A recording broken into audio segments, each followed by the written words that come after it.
on this call. I apologize for us being, maybe you could see us but couldn't hear us. We were just having a kind of organizational discussion before we started.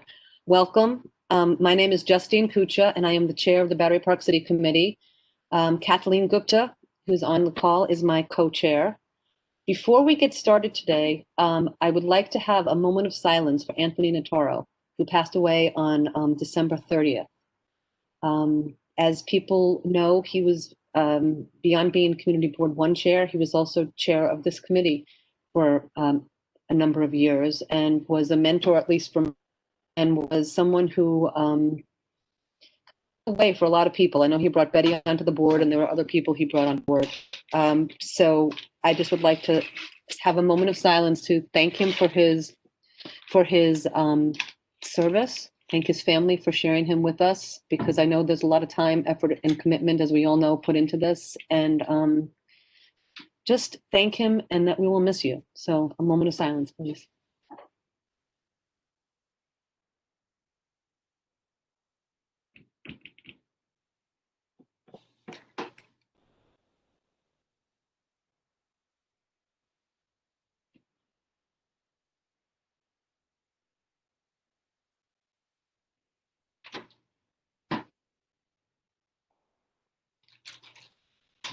Thank you, everybody, for that. And thank you for your respect shown and appreciation shown to Anthony. I very much appreciate that. And I know and hope that he does as well. And he's happier where he is. All right, let's get started, because we've got a big agenda today. If you pull up the agenda, Lucian, I would like to just kind of shake things up a little bit, because we've asked Alice Blank and some of the members of the Environmental Protection Committee to come to discuss the Battery Park City resiliency related control houses. We would like to do that first, but because we discussed this at length in our December meeting, I don't see much room for discussion. What I'd like to do is spend about 15-20 minutes smithing the resolution that Lucian will put up in a minute and voting on it to make sure we're all on the same page and we understand what's going on. And I don't see Bob Schneck on yet, but he was very helpful doing some work with me, taking some pictures with me. So hopefully he will be on shortly, and I certainly appreciate all his work on this. And yeah, so let's go. Alice is here. Lucian, can you pull up the resolution? Is there a way to split your screen and pull up the Google Docs as well as Alice's pictures?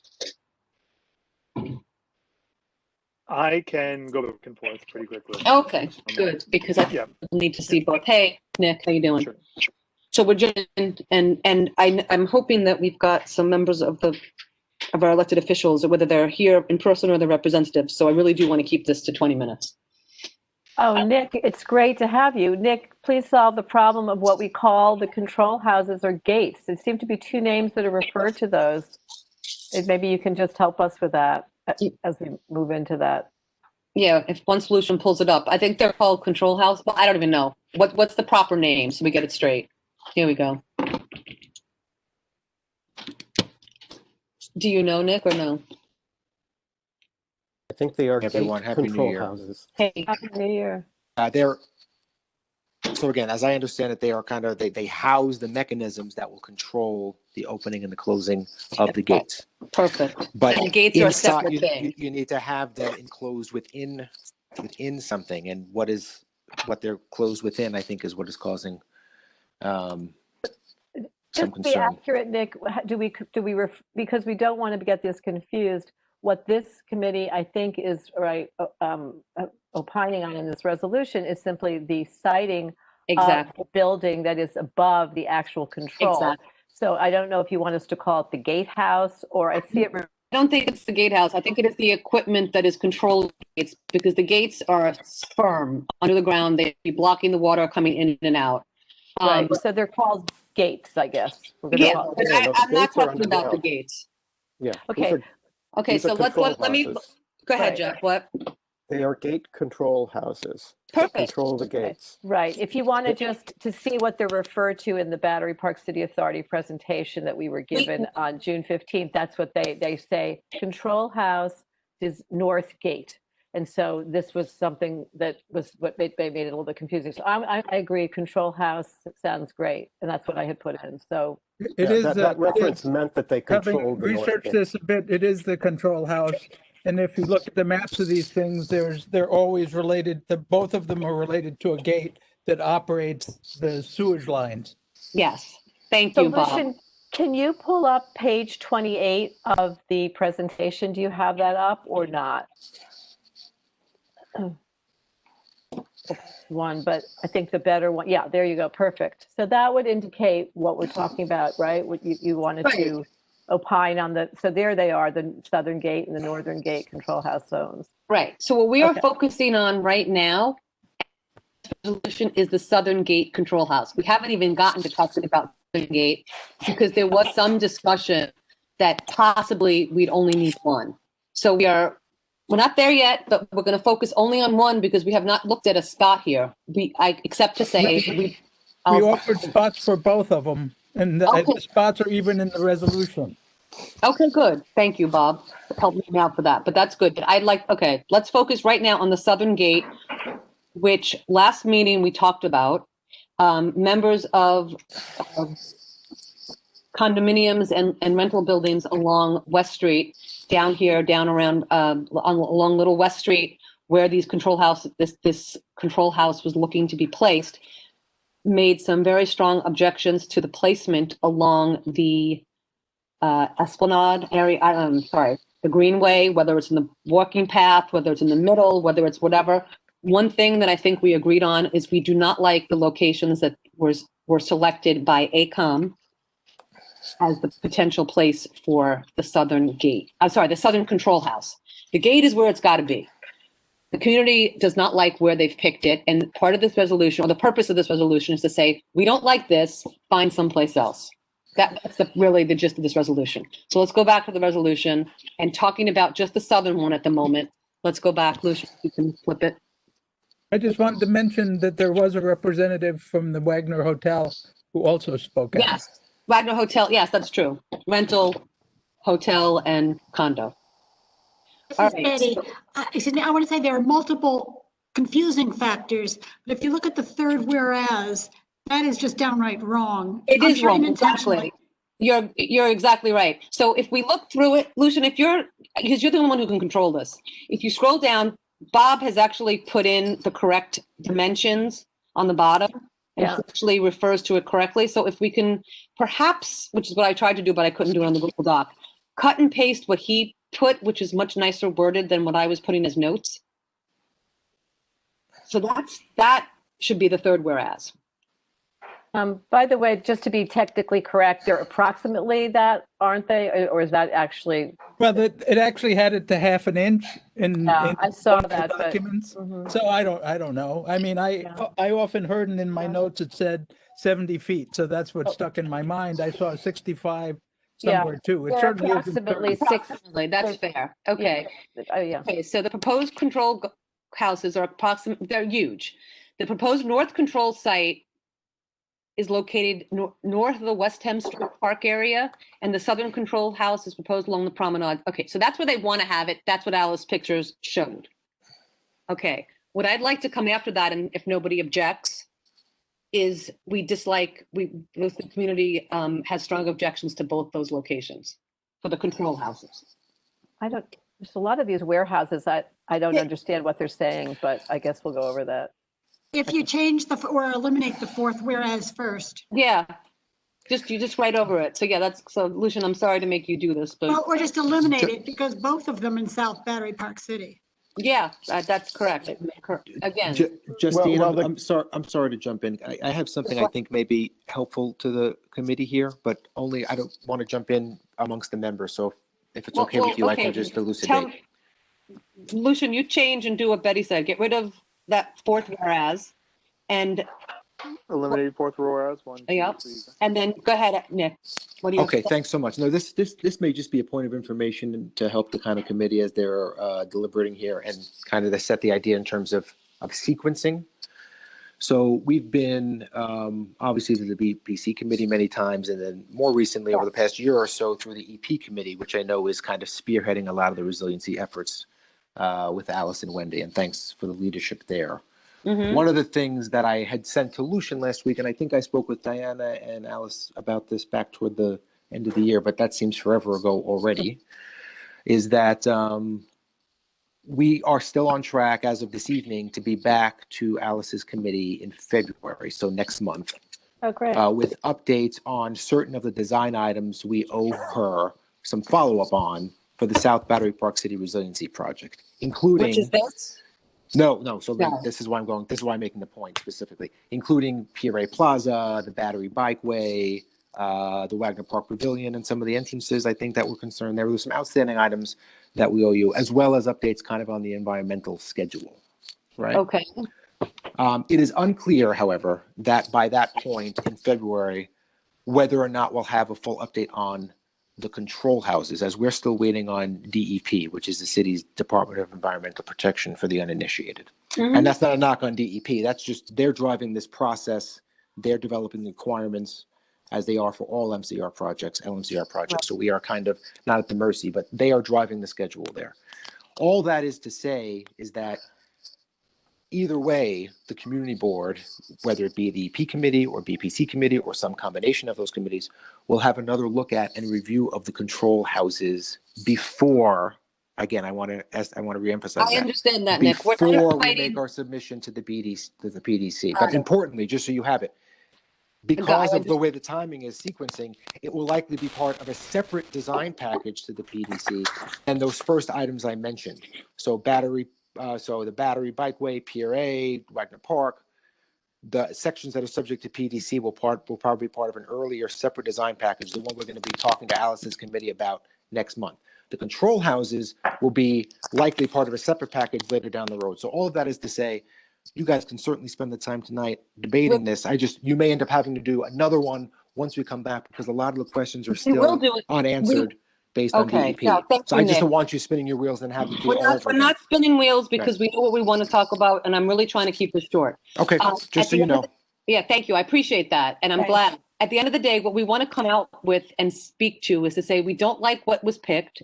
We want to let the BPCA, ACOM, all the parties know we don't like what's picked, find something else.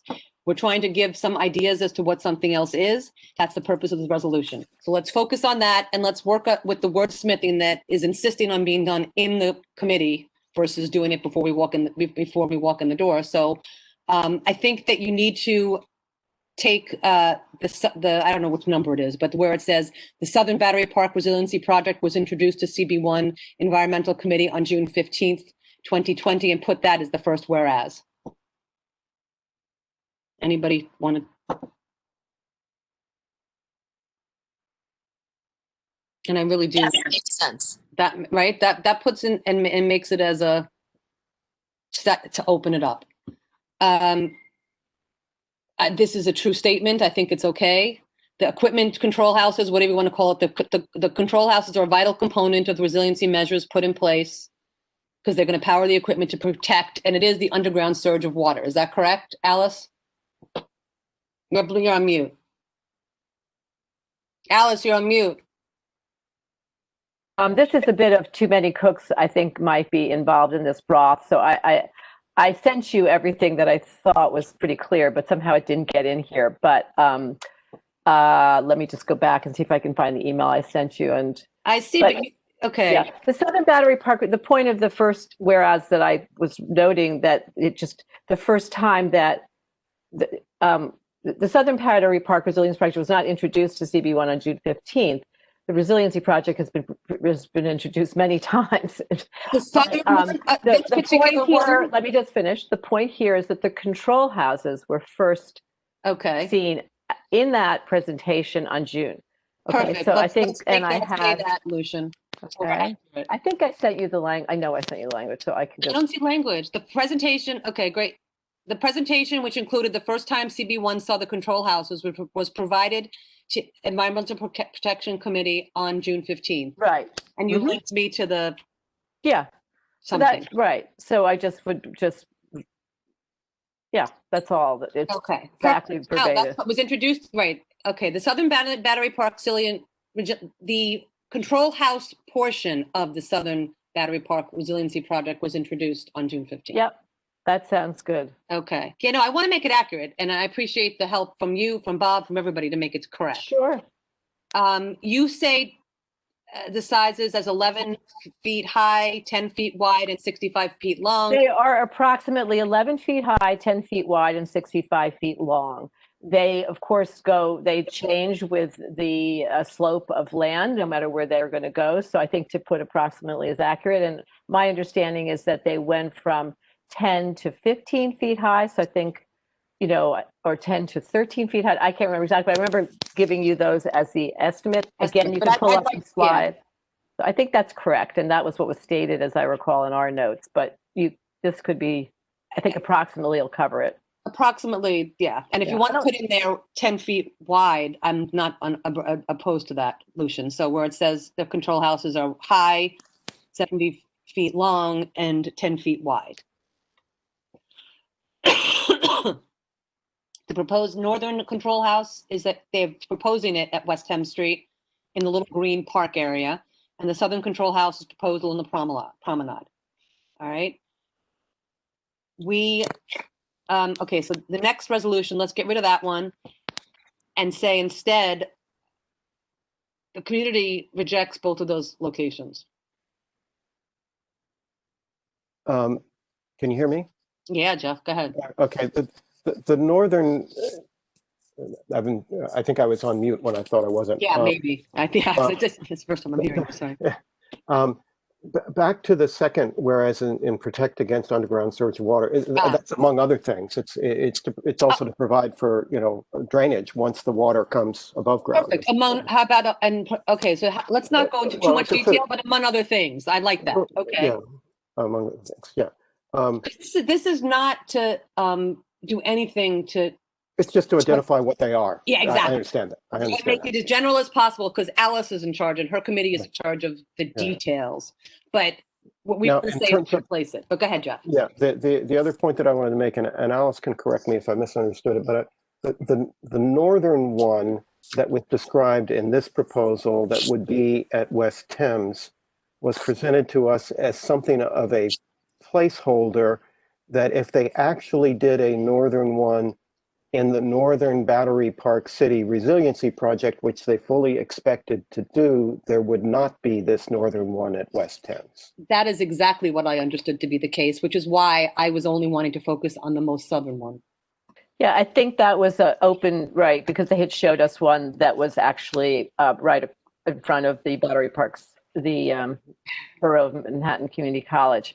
So So my answer back is my suggestion would be that we focus on one, because as Nick said, which gives us some room, we can then talk about, once they come back to us with a different proposal, after they've taken into consideration, we're saying, no way in hell do we want it where they're proposing it. Right, and as to that one, and it's demonstrated in the slides that, I guess it's on slide, let's see, which one is this? Slide page 34 of that presentation that has these things in it. The two locations that we didn't like, which were the two that they said they were contemplating, were labeled option 2 and option 3. Oh, nice. Which suggests, which I confirmed during the presentation, that there is in fact an option 1. Yes. That they disregarded, but from our perspective, option 1 may be preferable, which is basically option 1 was in West Street, basically sort of at the beginning of where the underground bypass to FDR Drive, basically in that diagram, just shifting it to the right a little bit, but out of our park. That's one of the suggestions I think that Bob has presented. But I think it's appropriate to specify that we want them to re-look at option 1 because their explanation for abandoning it seemed weak, because part of their explanation was, well, that implicated DOT issues and that was very complicated and whatever, as opposed to it was impossible or anything like that. Correct. I agree with you, Jeff. Yeah, so, I mean, it may be impossible, but it certainly it merited enough discussion that they actually named an option after it. So yeah, I should ask them to look at it again. So which, there's, oh, it does say, do you think it's page 35? It's page 34 of the PDF that I just downloaded from the Battery Park City Authority website, which is the June 15th presentation. Is that what you sent Alice the link to? No. No, but that's the one Yes. yes, that's the one that Alice sent. Perfect. That's what I'm looking at on my cell phone. And so if you see the two options that we don't like, you'll see option 2 and option 3 are in the places that we don't like. They don't Correct. show option 1, but when I asked about it, they described it and they said it was over Correct. there by the beginning of the underpass. So yes, we do not like the, I mean, maybe that's the easiest. I mean, I don't even know if it makes sense to refer to the slides. We don't like the option 2 and option 3 presented on slide number 34, is it? Yeah, we could identify it that way. I think in their own Yeah, 34 or nomenclature. 33. Yeah, I mean, that would make it simple, and we've got the date of the, Yeah, even I understand that. yeah, thank you, Sarah, because I know this stuff blows my mind. To understand what we dislike. And then option And- 1 is not here, but we don't know where that, we don't have a picture of where that is, We correct? don't have a picture of where it was, but what they explained to us is that it was within the Route 9A right-of-way near the Battery Park underpass. And so I think one of our, be it resolves or whatever, is to ask them to relook at option 1 or other options for placement within the 9A right-of-way, because just immediately north of there is a median in 9A that might be big enough and close enough to the gate. Perhaps, oh, we talked, let's see if I can get this in here. Lucian, I sent these photos to you. And this is not very good, but So are we asking for that to be reviewed and that therefore be resolved? Maybe we move forward. That seems like a good ask. Jeff, thanks for, yeah, pointing let's that move out. it So why forward. don't we- That's the median that's right here that actually has not one tree in it. Can you guys see this? But Lucian, you have this because I sent it to you as an email. You're just asking for them to review it and, yeah. You can't see it. That's one. My understanding is that I've been to several different presentations in several different committees, virtually and in person, is that there may be some tunnels underneath that area, or some there's some wiring or something that prevents them from using that. You're right, Sarah. There was concern about underground stuff. There if you was. will. But Yeah. you can give us that information. I mean, again, I don't know what the right answer is, but I mean, a lot of that's just a matter of cost.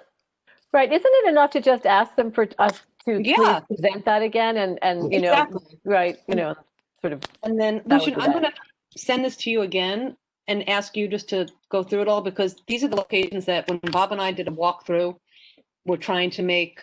Oh yeah, you see my pictures that they're there now. So okay, you find it. Not that one, because although that shows you the median. So if you go back or go to a different one, because this is West Street. This is that one. That is the median we're talking about, correct, Jeff? Potentially, I think their option 1 from this picture would actually be a little further south than this picture, and very close to, it'd be more, I mean, I'm going from memory and an oral description that they gave since they didn't have a diagram. Right. I interpreted them as saying that it would be more to the right. See that median on the right-hand side that separates the traffic that goes, my impression Here. from them is that the location they were talking about would be close to where the underpass begins, and in that median area there, and maybe replacing some of the wall where that median is as it's about to that go. would be something that I'd like them to look into. And then if you go back another picture, so yes, how we can put that in there, either one, I think. Well, I think they would reference, I mean, I think we can reference option 1, and then describe what we understand option 1 would be. To be correct. Or other locations within the median area of Route 9A. Now, they claimed an engineering necessity, or at least desirability, for the house to be relatively close to the gate, and then if you got further away from the gate, it had to be bigger. But that spot, option 1, Seemed to be right on top of the gate, right? yes, it was at least as close and maybe closer to the gate than options 2 and 3. Agreed. So This can easily be described as saying the portion of the median that's on the Yeah. east side of West Street and fronting number blah blah blah West Street, and we can add that in later, so we don't have to. put that the sounds atom here. fine. Let's go to the next thing because I really want to move. Let's go back to the next one. And then another suggestion that I had though. So no, go back to my pictures. Sorry. Go back another picture. So get rid of this one. Sorry. The garage one. Not that way, the other way. Battery garage. Yeah, that way. So looking at that. I don't know if this area here, if you can make that bigger, if this area here is too far away, but this is where the bridge is to the left of this, but you also have cars spaced to the left of it. The Rector Street Bridge ends there. And this whole area underneath here, this is more than 10 feet wide. It is more than 70 feet long, and it is more than 13 feet high. Why can't they stick it here? It would bother nobody. It is not blocking anything. And again, if it's too far away, that's why they can't do it there. But it's underneath the garage and it's out of the way and it's already a place that is not used.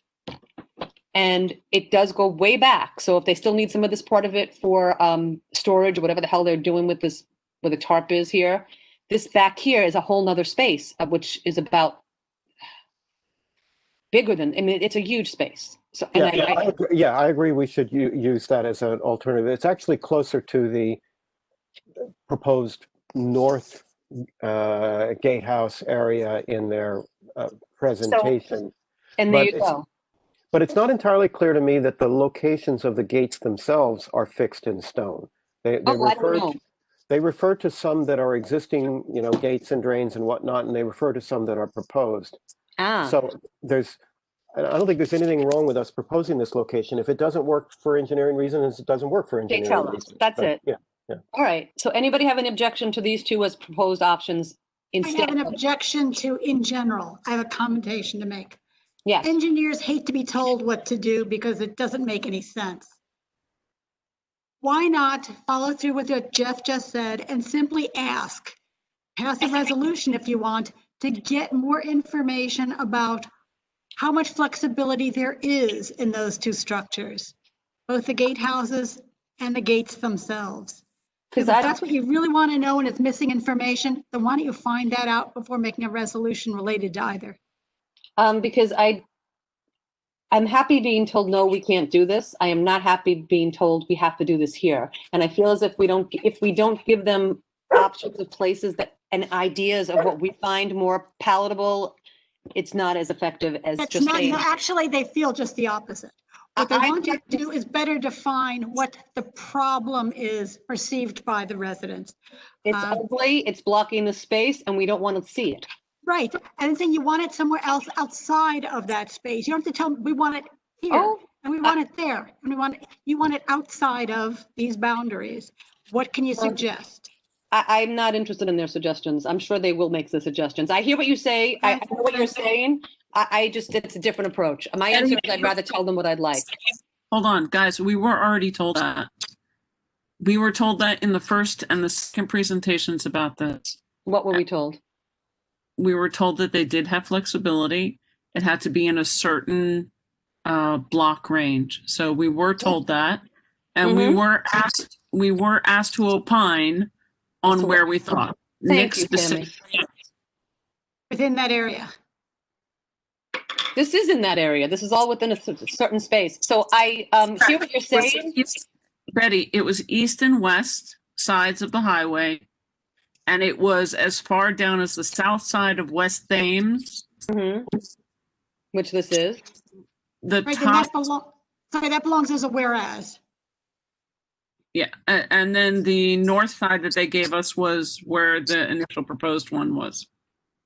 And then, right, the initial proposed one, north side was in the park, right, with the grassy area? No, that's on the north. That's on the north, and then the south side. They showed us where it was, and in the presentation. But they had flexibility to put it in a couple different locations, Which they did. Yeah, they wanted to know what we were talking about, is what I understood. They Because wanted to know whether we wanted it in between the bike path and the pedestrian, or put it in the pedestrian, or put it in the park planted space. and the answer is no. Yeah, our answer is none of the above. Our answer is no. So Yeah. so find someplace else, right? I mean that's our clear thing is the choices they gave us, except for what Jeff said, that other one that they didn't talk about. They didn't look at the street. There's also a lane that's next to the bike path. That's a Turn lane. it's not a turn lane because you can't actually turn in it. It's an indentation. That's Yeah, maybe, Justine, you had that photograph of that Yeah, area. pull that up Pull that up again. again. So not this one. Go the other way.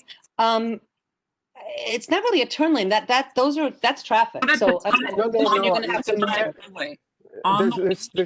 There's kind of a pullover lane kind of thing there. Not really a turn lane. not on the west side. on the I know, west that's side why I highway, wanted to look Justine, at the picture. southbound. On the west side highway, southbound, south of West Thames, in alignment with second and third place. But again, that I think was I mean, it's not my choice because it's going to block. I'd rather have it farther away from our buildings. No, I don't think that's what Possible. Tammy's talking about. Tammy's talking about on West Street itself, I think.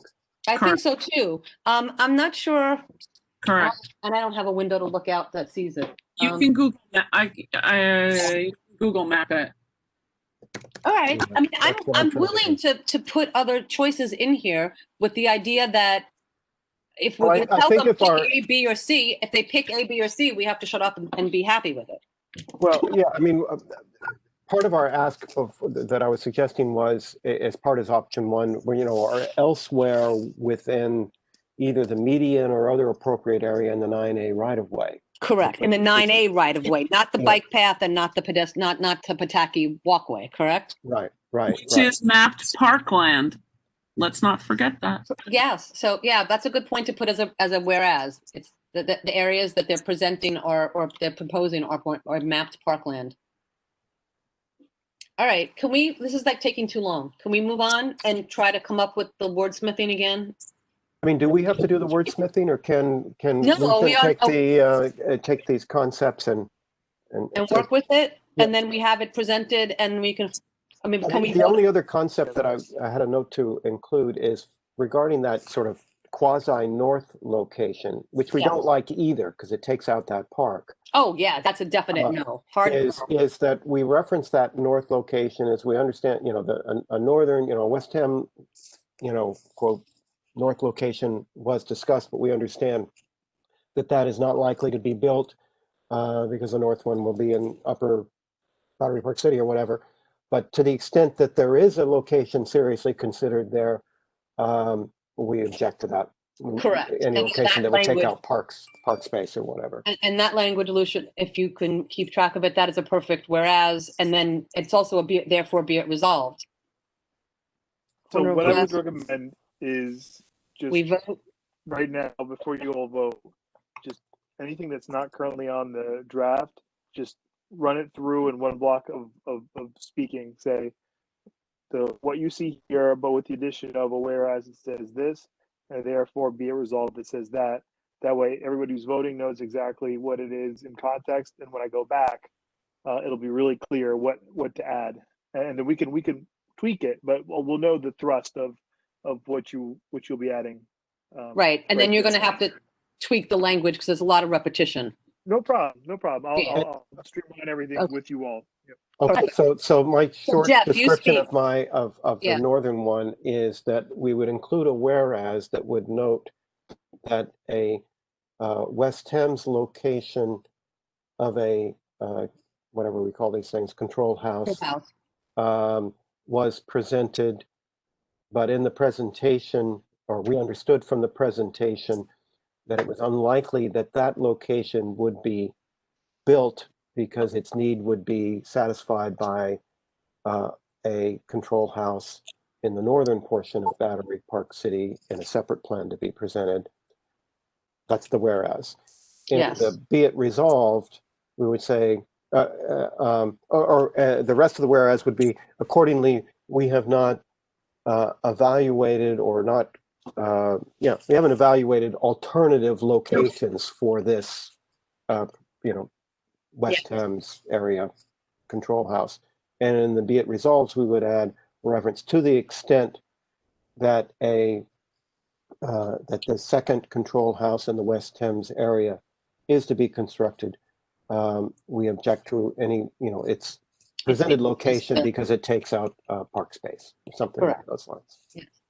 That's a good one. And then also, in terms of suggestions or options 2 and 3 that were proposed on that slide 34, I believe, of 43, we also object to those 2 locations. Number 1, because that is on parkland that would be confiscated. Number 2, because in deference to what Betty was saying, of the aesthetic or lack thereof. And so we would object to those 2 locations. And then therefore, be it resolved, we would ask that the 3 options that we have scouted out and found more acceptable to among ourselves be considered, evaluated, and determined if any one or all 3 could be implemented. Justine, could I? Yeah. On West Thames, one of the things, I go down and look at it. One other consideration is shade on the playground. If you're putting something 13 feet high and 70 feet long in there. None of this would be close to the playground. Okay, not the West Thames? That's a hard no. West Thames is a hard no. However, we have to say that, Lucian, that is a hard no. That cannot go there. And if you want to have a reason why, you can add in because of the shading to the playground, but you cannot put that there. That is a hard no. And then that's it. Oh, and one thing else, Tammy, you had mentioned something that was important: the aesthetics. One of the things that become mentioned was that these control houses are not just in Battery Park City, but they're going to be other places within Lower Manhattan or maybe all of Manhattan. And the design was supposed to be similar in all places. We would ask that not be the case, and we would ask that the Battery Park City Authority has control or input into the aesthetic design of what goes on in Battery Park City. And one more whereas is, Kathy, I think it's your computer that's, yeah, thank you, sorry. One more whereas is we are not considering at this moment in time, because it really hasn't been presented, where a control house would need to be placed in northern Battery Park City. That's not being discussed at all. We haven't discussed, we're not talking about it because we haven't heard about it. Okay, so that kind of sums it up for me. Anybody else have anything to add? Yeah, I would just say that in our resolution, Lucian will have to look at it. I couldn't find it, but I know that the EPC on the resolution on the North Battery Park resiliency plans had indicated that we had asked Battery Park City Authority to come back to discuss the control houses in the south and the north. And I think that's really critical that that happens. If I'm understanding Nick correctly, in fact, that will happen. But we've already identified it in the previous resolution. So you might want to refer to that and ask for that again. I think that's something that we clearly need. I would agree with that. Everybody else agree with that as well? Yes. Makes sense, yes. All right, can we vote? Anybody want to call the question? Or did I just call the question? I'll call the question. Somebody second it? Yep. All right, let's do it. Lucian, you have to do whatever you have to do for this resolution. So I'm going to ask everyone to mute themselves until I ask for opposition, abstention, or recusal. That way the audio is clean. Okay. So for the vote on this resolution about the control houses, are there any members voting in opposition to this resolution? Hearing none, are any members voting or abstaining from voting for this resolution? Hearing none, are there any members who are recusing themselves from voting on this resolution? Hearing none, this resolution appears to pass unanimously. Thank you very much. Thank you, everybody. Alice, thank you for coming on, and you all, thank you for bearing with me because this took longer than 20 minutes, but I think it was a good. Thanks very much. Great. Really appreciate it. Thank you for your time and your input, and Bob, thank you for spending the time with me walking around taking the pictures, and thank you for your putting together the notes for this resolution. I appreciate that. All right. Thank you, Alice. Yeah, and Nick, thank you too for your input. I didn't mean to dismiss you. No. I know Completely this will fine. be I don't want to make it done longer than later. it needs to be. Thanks, guys. Yeah. Sorry. No, it's okay. All right, if you pull up the agenda, Lucian, please. I think we will now talk about ground rent. And I'm going to then tell you who we're going to put into the, okay, so now let's talk about ground rents and condominium affordability in Battery Park City. We have with us two groups, as well as the Battery Park City Authority, who are here, and I'm hoping we have a bunch of elected officials or representatives from their offices online. But we have, I believe, Bob Zach from the Homeowners Coalition, if you can unmute him, and we also have Dan Ackerman, I think it is. I gotta look at it again. Sorry, it's not opening, of course. And John Delaporte, I'm not sure if John is on. I also, no, let's see. Here I am. Muted John Hi, Justine. Delaporte and Robert Zach. Gentlemen, you'll have to mute and unmute yourselves when you're not speaking. That way we don't have any microphone feedback. Okay. So do we have everybody on who's going to be speaking about this? We've got, I see, so I also, I see we have Andrew Chang, I think from Councilman, Borough President's office. I think, who else do we have in here? I don't I see know. Luke Wolf. Cora. Cora's here. James, and I can't see his whole name because it won't show up, but from Human News Office. Yes, from News Office, yep. I don't know if anybody's here from Senator Kavanaugh's office, but if Justine, if you permit me, we have a call-in user who has their hand up. I just want to identify them just in case. Call-in user number 347880. Could you identify yourself, please? Hi, I just wanted to let everyone know it's Mariam Abdul from Assembly Member There we Douglas are. office, Hi, and I've been Mariam. listening in. Excellent. Hi, everyone. Thank you. I'm on the Good. phone How are taking you? notes, and I'll taking it back to the office. I'm very good, thank you, and Happy New Year to everyone. Excellent. Thank you also Mariam, for joining on. I'm going to leave you unmuted on my side. If you would just mute your phone on your side, that way you can unmute yourself if you need to, okay? Okay, thank you.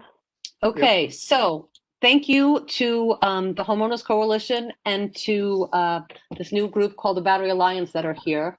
I'm going to ask Bob Zach from the Homeowners Coalition to go first because seniority wins out. I'd like to try to keep this discussion in total to about an hour. So I'd like to maybe keep you guys to maybe Bob to about maybe 10 minutes to talk because I think we've got a lot to say. Present. Let's try to work it from there, and then I'll give the same amount of time to the Battery Alliance. And Bob, welcome.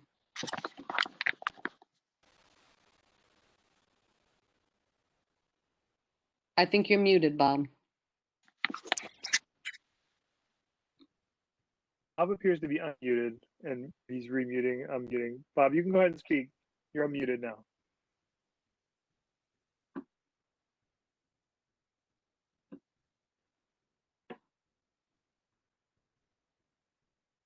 We don't hear you, Bob. Bob, if you're having trouble with your audio, there's the option to call in on the website as well. I would recommend doing that. That's a very reliable way for the audio to come through, and I'll see you when you call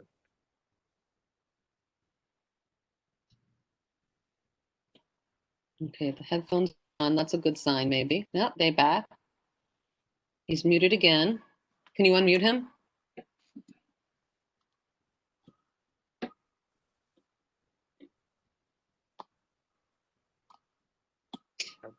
If he's not speaking, then there may be an audio. It may be an audio issue. All right, I'll keep Bob. my eye on the list. If there's a call in, we'll unmute the call in number. Okay, thank you. And I guess then let's, for the sake of time, I'm going to turn it over to the Battery Alliance first. Portis, and is Dan here or no? I thought they both were going to be here, but whoever is speaking. Dan will be presenting for the Alliance. Perfect. Is he unmuted? I can't see. I can't tell. Is Dan Ackerman you want to mute? Yes. He told me he was on. Yep. There we go. Is everyone able to hear me now? Yes. Is that, and I'm sorry, who's speaking? This is Dan Ackerman. Dan Ackerman. Okay, you guys go first. You're on. Perfect. And we did send over a presentation yesterday. Are we able to put it on the screen, or am I able to share it? I have not had the chance to go through it because I had a day from hell. But if it's your presentation, you send it to Lucian as well, or just me? I sent it to both of you. All right. I'm assuming it's a PowerPoint? Correct. I just sent Lucian the PowerPoint version as this meeting started, and yesterday sent you both the PDF version. Okay. Go ahead, Lucian. I apologize. I'm not having the time to. Yeah, I'm bringing it up. Thank you.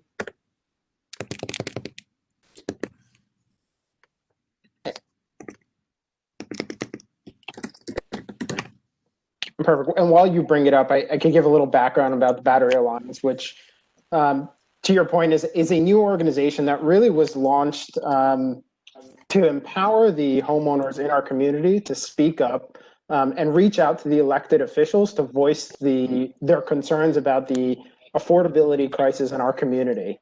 And specifically, and thanks, perfect, it's up on the screen. Yeah. Can we just shift to the next slide then? Perfect. And specifically, the way the Alliance does this is through a website, which is savebpc.org, where homeowners are able to go, directly to the website, voice their concerns, and that sends an email to all our elected and government officials. And it's been noteworthy that we've just, over the past couple of months, started rolling out this effort, and homeowners in the community have been vocal about their kind of concerns and using this resource because, as a board president myself, I would say the number one thing residents come and speak to me about is the affordability crisis that they're facing. So this is really a tool for them to voice that concern, because I think previous efforts to work with the Battery Park City Authority on this has been, in my opinion, unsuccessful. We need the strength of kind of our elected officials, as well as others like the CB1 Battery Park City Committee to help kind of address these significant issues. So to dive directly in, I think most of this group has this background already, but really just at a high level, Battery Park City has 18 condos. There's about 4,000 apartments in the community, where you should assume there's generally probably over one person in each of these apartments. And due to the structure of the ground leases that were entered into between developers and the Battery Park City Authority at the time that the community was built, we're kind of at an impasse right now. And there's this affordability crisis, and it really has to do with two separate areas. One is just these unconscionable ground leases, which frankly violate the mission of Battery Park City Authority to promote affordable homeownership. And really at this point, homeownership is not affordable because of them and the impending resets that we're facing, which we'll get to in a little bit more detail in the coming minutes. But really that reset is at a point in time, the amount of those ground lease payments will be reset to the greater of either, a 3% increase, or what really it will be is the 6% of the fair market value of the unencumbered land. So this is land in downtown Manhattan that could be built up because of zoning and wide streets, pretty high. So it is a significant cost, and that reset is, happening now. Some buildings are facing it really in the coming months, and all the buildings are going to be facing it in the coming years. So that's the first piece of what's driving this affordability crisis. And the second is this uniqueness that Battery Park City faces, where homeowners pay something called the payment in lieu of taxes. I think this group is largely aware of that. And the way that pilot is structured is it's based on an assessed value. And that assessed value is supposed to take into account certain expenditures. One of the expenditures that it does not take into account for determining what is the assessed value and ultimately what a building pays taxes on is the ground lease. So in essence, homeowners are paying taxes on an expense that's actually impacting their building. So these two issues are kind of creating a crisis for homeowners in our building, in our community. And not only is it facing a crisis for the homeowners that are already there, but it's a greater concern because those homeowners that are there are in a situation where they can't, some of them are unable to pay these constantly increasing fees, and the fees are quite large. For example, in my building, when I moved in 8 years ago, we were paying about $1,600 for a one-bedroom apartment in monthly expenses that includes pilot, ground lease, civic fees, and common charges. Common charges have went up $0 in my building in that period because we're a well-run building and have created other sources of revenue. So the increases have solely been as a result of pilot, ground lease, and civic fees. And that same apartment is at about $2,200 a month today. So unaffordable, that's before a reset. And to give you some context, a recent rental kind of package that I signed at my building for an apartment of that sort was for $2,450 or $2,500. So to think about that, the amount someone would have to pay for that apartment to own it, just the monthly fees are $2,200. That doesn't account for a mortgage, and you could rent that same apartment for argument's sake, let's say $2,500. So clearly there's a crisis right now. So homeowners are moving out. The second part of this is lenders are beginning to, they're wary of it, and some are unwilling to finance new purchases in the community because they don't have certainty about this ground lease. The reality is, homeowners didn't understand this when purchasing their properties, but the agreements that were entered into between developers and the Battery Park City Authority has an end date. So absent some action, homeowners, arguably would be evicted based on the terms of the agreement. And homeowners aren't aware of that. The lenders who are more sophisticated are becoming aware of that. And then the last kind of issue that is resulting because of this ground lease uncertainty is seniors being unable to obtain reverse mortgages. So these are seniors who've built their net worths in their homes, and because of the uncertainty, they can't use that net worth to really live out their golden years. So these are huge crises facing our community. If we could go to the next slide. So, efforts to date, I think the Homeowners Coalition has done, a good job trying to negotiate with the Battery Park City Authority to date. They've spent about 4 years on this, but frankly, in my humble opinion, the Battery Park City Authority has not acted in good faith. What they've really done in this time is take extended periods of time to actually respond to any proposal. The proposals that I've seen that have come to all the buildings are, not thinking about affordability, but really making it less affordable by trying to implement things such as a flip tax, which many bylaws would not allow. And frankly, would only take away further from, the net worth homeowners in our community have built through their homes. So it's just completely doing the opposite of what they should be doing. And I think, it's worth noting that through the Battery Alliance, as it's been rolling out, we've had hundreds of homeowners who've contacted their elected officials, candidates for office, government appointees representing the community. And really one notable, and all those that have been contacted have reached out to the Battery Alliance to learn more about the issues facing homeowners in our community and really what needs to occur to remediate them. But one noteworthy exception has been the authority itself, who has not reached out to the Battery Alliance. So, personally to me, it begs the question, is the current leadership really interested in protecting the community and affordability or not? And if not, the governor should really reconsider who who's on that leadership team and representing him at the authority. So if we can move to the next slide.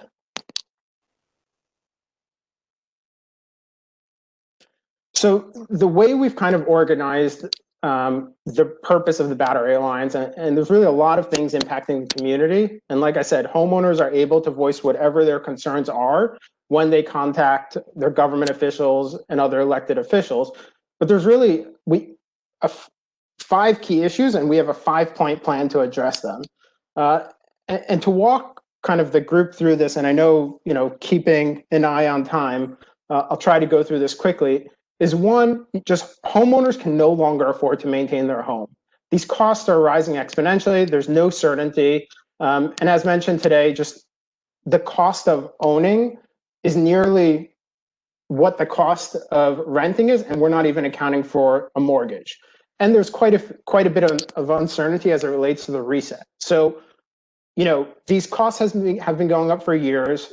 They're in excess of any other, CPI or cost increase out there. So our first kind of action from the 5-point plan is all ground lease increases must cease indefinitely for all condominium buildings.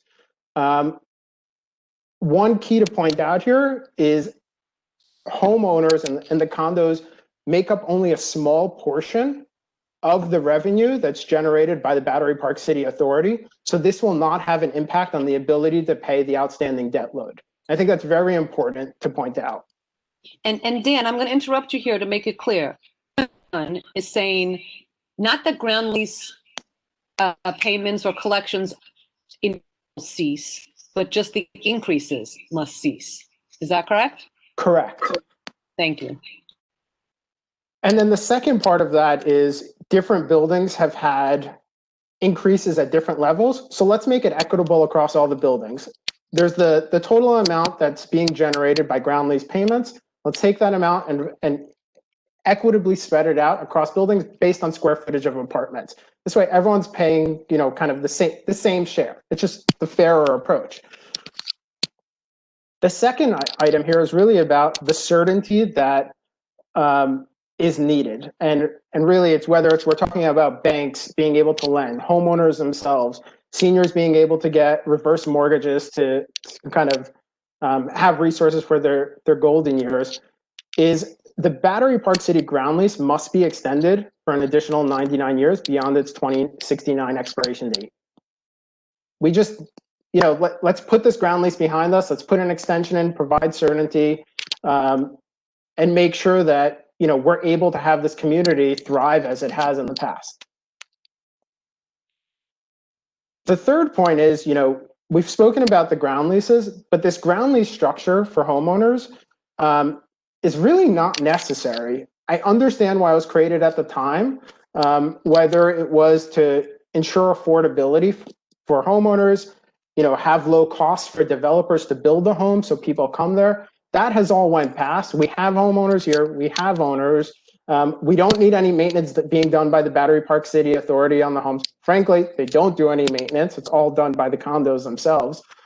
So let's take them out of the equation for homeowners and for the condos themselves, and let those buildings, the boards, buy the land beneath them. And the benefit of that is it's going to provide that certainty we talked about earlier.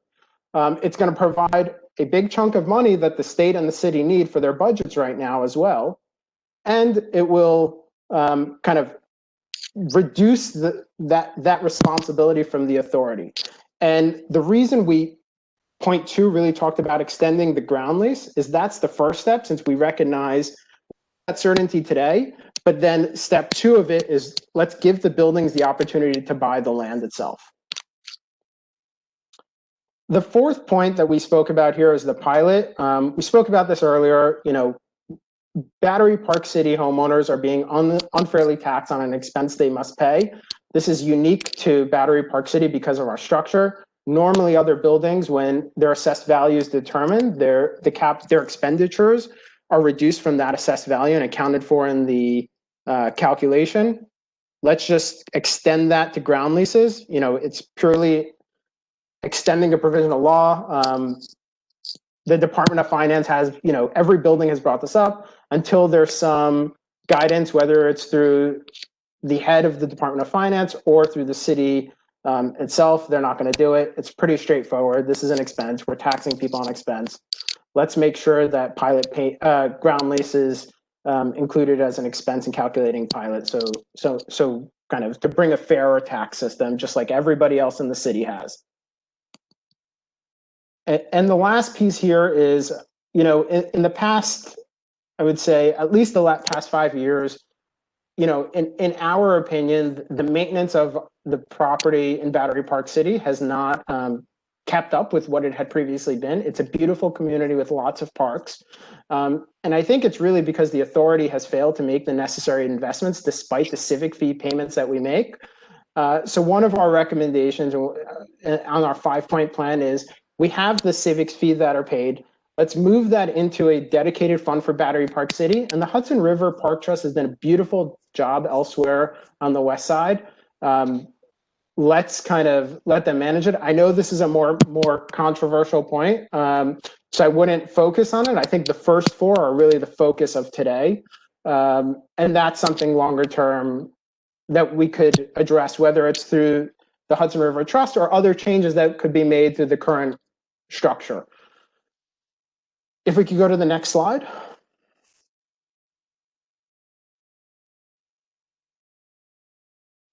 Perfect. So how can this plan be enacted? The easiest approach, even though we haven't seen, the good faith from the authority up to this point, is they can do some of this. They can extend the ground leases. This is something they've said themselves. So if you can do it, extend the ground leases tomorrow. Let's bring that certainty to homeowners and save our community. And 2, let's renegotiate the ground lease fees to limit those further increases and stop them. That's all within their authority. Why isn't this happening? I don't know, but that would be the easiest approach. And I asked the authority, as represented here, why aren't we doing this? If you say you can extend the ground leases and you want to support affordability in the community and the long-term kind of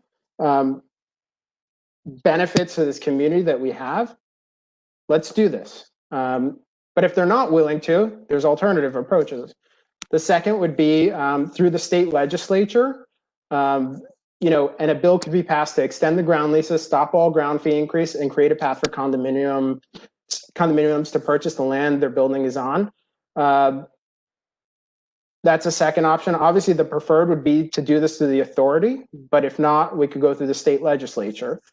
And the last piece of this is, regardless of 1 and 2, there's 2 pieces to what the city can do. If the state legislature and the authority don't act, the city can purchase the Battery Park City land for $1 and the existing debt load per the BPCA enabling law.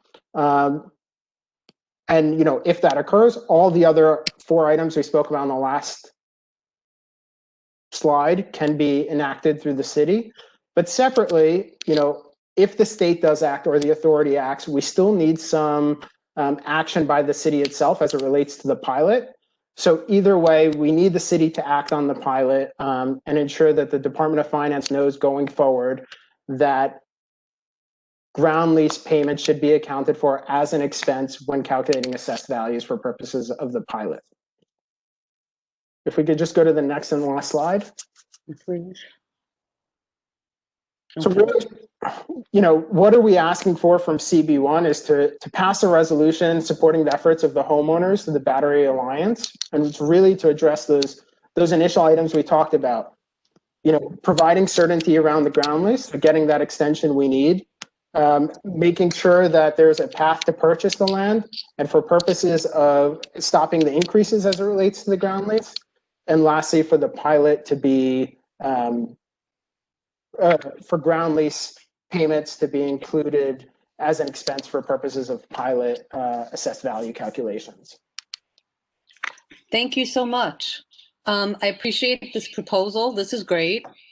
What I guess I would like to make a comment before I look to the rest of the board to speak first, and then I see Pamit has his hand raised, and Mariama has her hand raised or Mariam has her hand raised, but I'm not sure that that's still raised. But anyhow, first the board. I believe that Robert Zach has adjusted his audio as next well. too. Yes, which is good. I've dialed in, Justin. Thank you so much. Thank you so much, Bob. Before I pass it to you, I just want to make a couple of comments about the 5-point plan. I just have to say this. First of all, Battery Alliance, I say thank you for coming forward and raising the flag and jumping on the bandwagon to raise some heck. I like that. I like shaking the trees. That's more my style.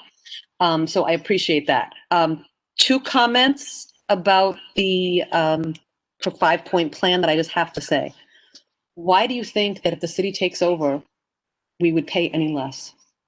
The city is in partnership with the Battery Park City Authority. The public officials who are on this call listening to me right now are part of the process of what the Battery Park City Authority is allowed to do when coming into negotiations with whether it's LEFRAC or condos or anything else in Battery Park City. So the city is knowing what's going on here, and they're not stopping it or they're not helping them. So I have no faith that anything will be done to protect us, to make our lives more affordable here in Battery Park City as condo owners. In fact, I think that if the city buys the Battery Park City for $1, what they will say is, great, you're paying this much money, let's go.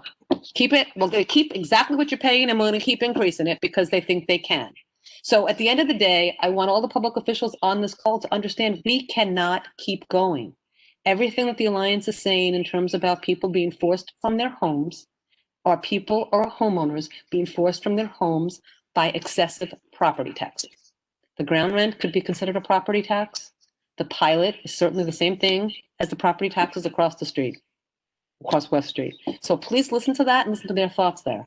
That's number 1. And then number 2, the Hudson River Trust Park, no. Bob, you're up. Thank you, Justine, and thanks to everyone. I appreciate the opportunity to speak. I'm going to try to be brief, and don't hesitate to cut me off if I'm not. You know, back in December of 2017,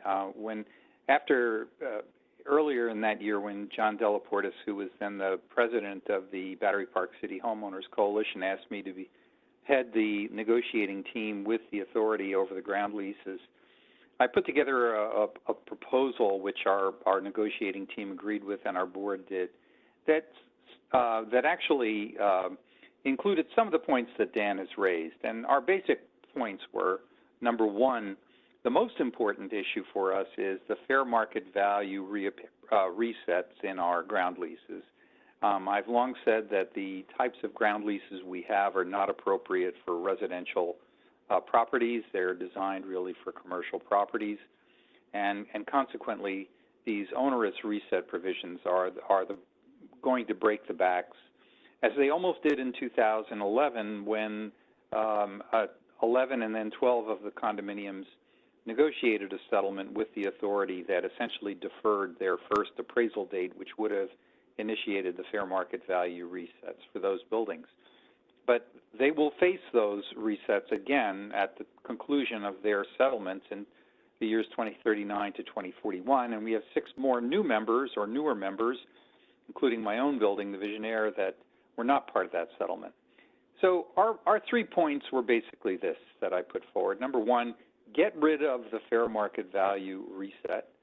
Number 2, extend the ground leases for 99 years, which I believe that under the legislation that the authority had, its Enabling Act, they were permitted to do.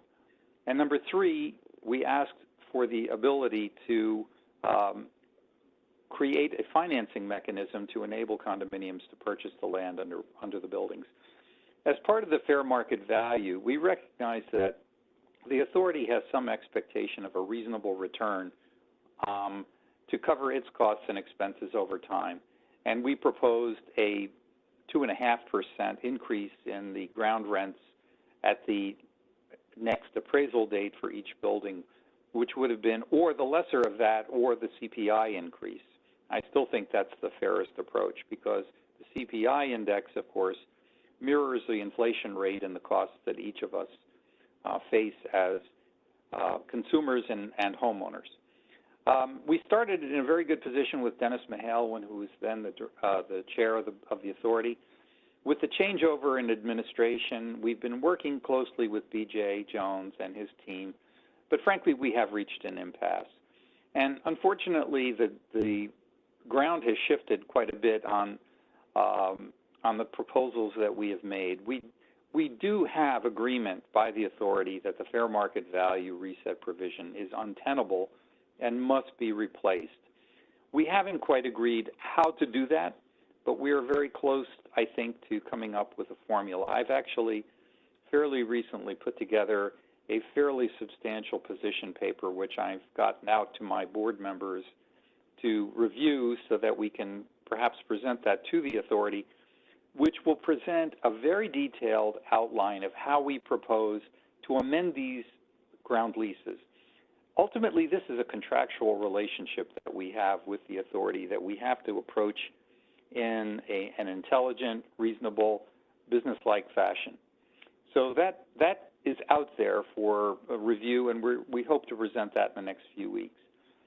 But unfortunately, the authority has shifted away from some of the ideas that we've proposed, and Dan did a great job in setting out some of the challenges and concerns that over time that we are facing as homeowners. So I'm not going to go back over that ground. I think he did a great job in explaining those concerns.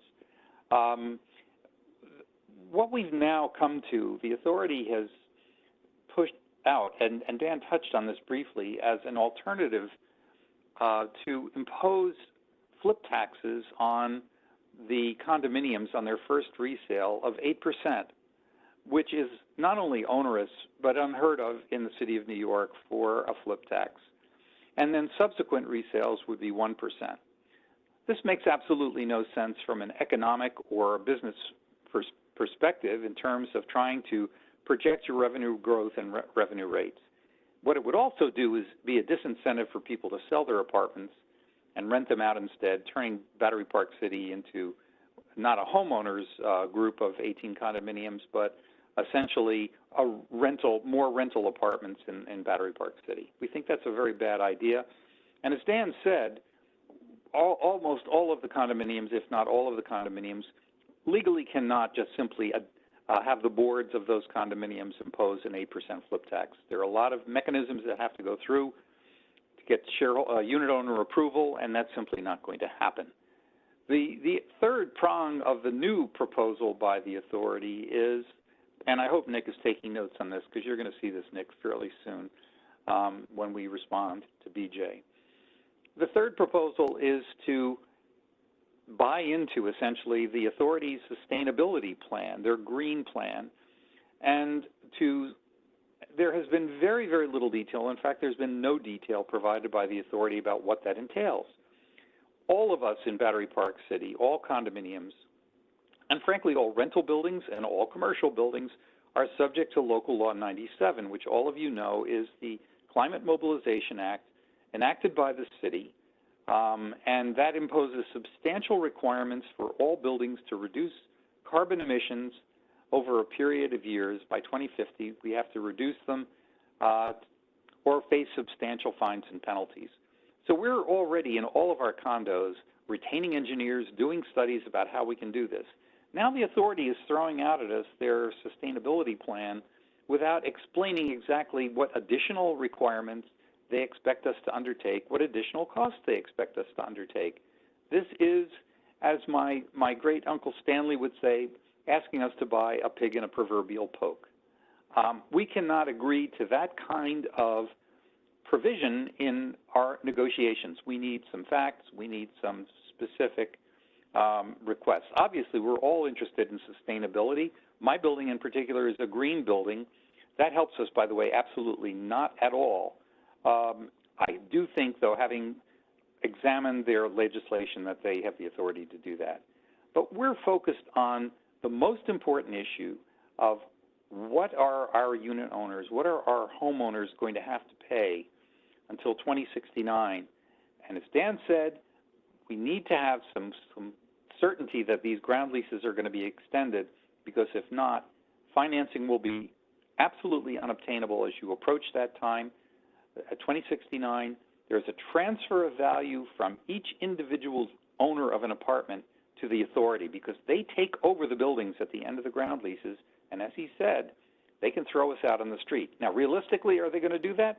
Probably not. But we can't wait until 2069 to come to a resolution on that. So we have proposed amending the ground leases now to specify exactly what the terms are for ground rent increases until 2069, and then thereafter for the remaining 99 years that we would like to see extended onto those ground leases. Dan's idea of getting a pilot abatement restructuring is an interesting one, but it's going to be a very challenging one in an environment where the city of New York is faced with terrible tax deficits. The real problem is the way the law requires condominiums to be taxed. That's correct. We're not taxed by I'm the city of New interrupting you York. for one quick second just to say that is why I'm glad that the public officials are on here listening to this, because you're going to talk about the class 1 and class 2 homes, and I'll let you, but the discrepancy between them is not acceptable and it cannot continue. Number one, the law needs to be changed for all of it. Unfortunately, we cannot talk about pilot at length in this meeting, Right, because it's got to be quality of life. But I'm not shutting you up. I want you to keep going. It's got to be quality of life. And I would like to invite every one of the public officials back to continue the conversation, because it does involve more than Battery Park City. Go ahead, Bob. I interrupted you and I'm sorry. No, Justine, that's perfectly fine. You actually said more or less all that I was going to say on that topic, because frankly, the additional problem is the way the finance department views condominiums. In determining their assessed value, they treat us as rental buildings. As Dan pointed out, in a rental building, you'd be able to deduct your expenses, and we cannot do that in terms of our assessments before the Department of Finance. So it's a very unfair tax structure, but that's not the focus of this meeting. The real issue is, what is Battery Park City going to look like in 2069? The rental buildings are all trying to negotiate their own settlements and their own restructuring of their leases as well. But for those of us who own our own homes, it's a crucial factor. It's a lot of individual unit owners who are facing, in many cases, the potential for bankruptcy. I used at one of these meetings, and I used in my first meeting with Dennis Mahale, the example that I did calculating what my common charges would be at the first appraisal date where the fair market value reset provision came into effect for my building. My monthly charge would have gone up to about $112,000 a month, and that's in 2032. And I'm sorry, that's just not realistic. Well, the authority understands that, but in order to get there, we need to get these leases amended. We need to sit down and talk, and there has been a great reluctance. Dan was correct.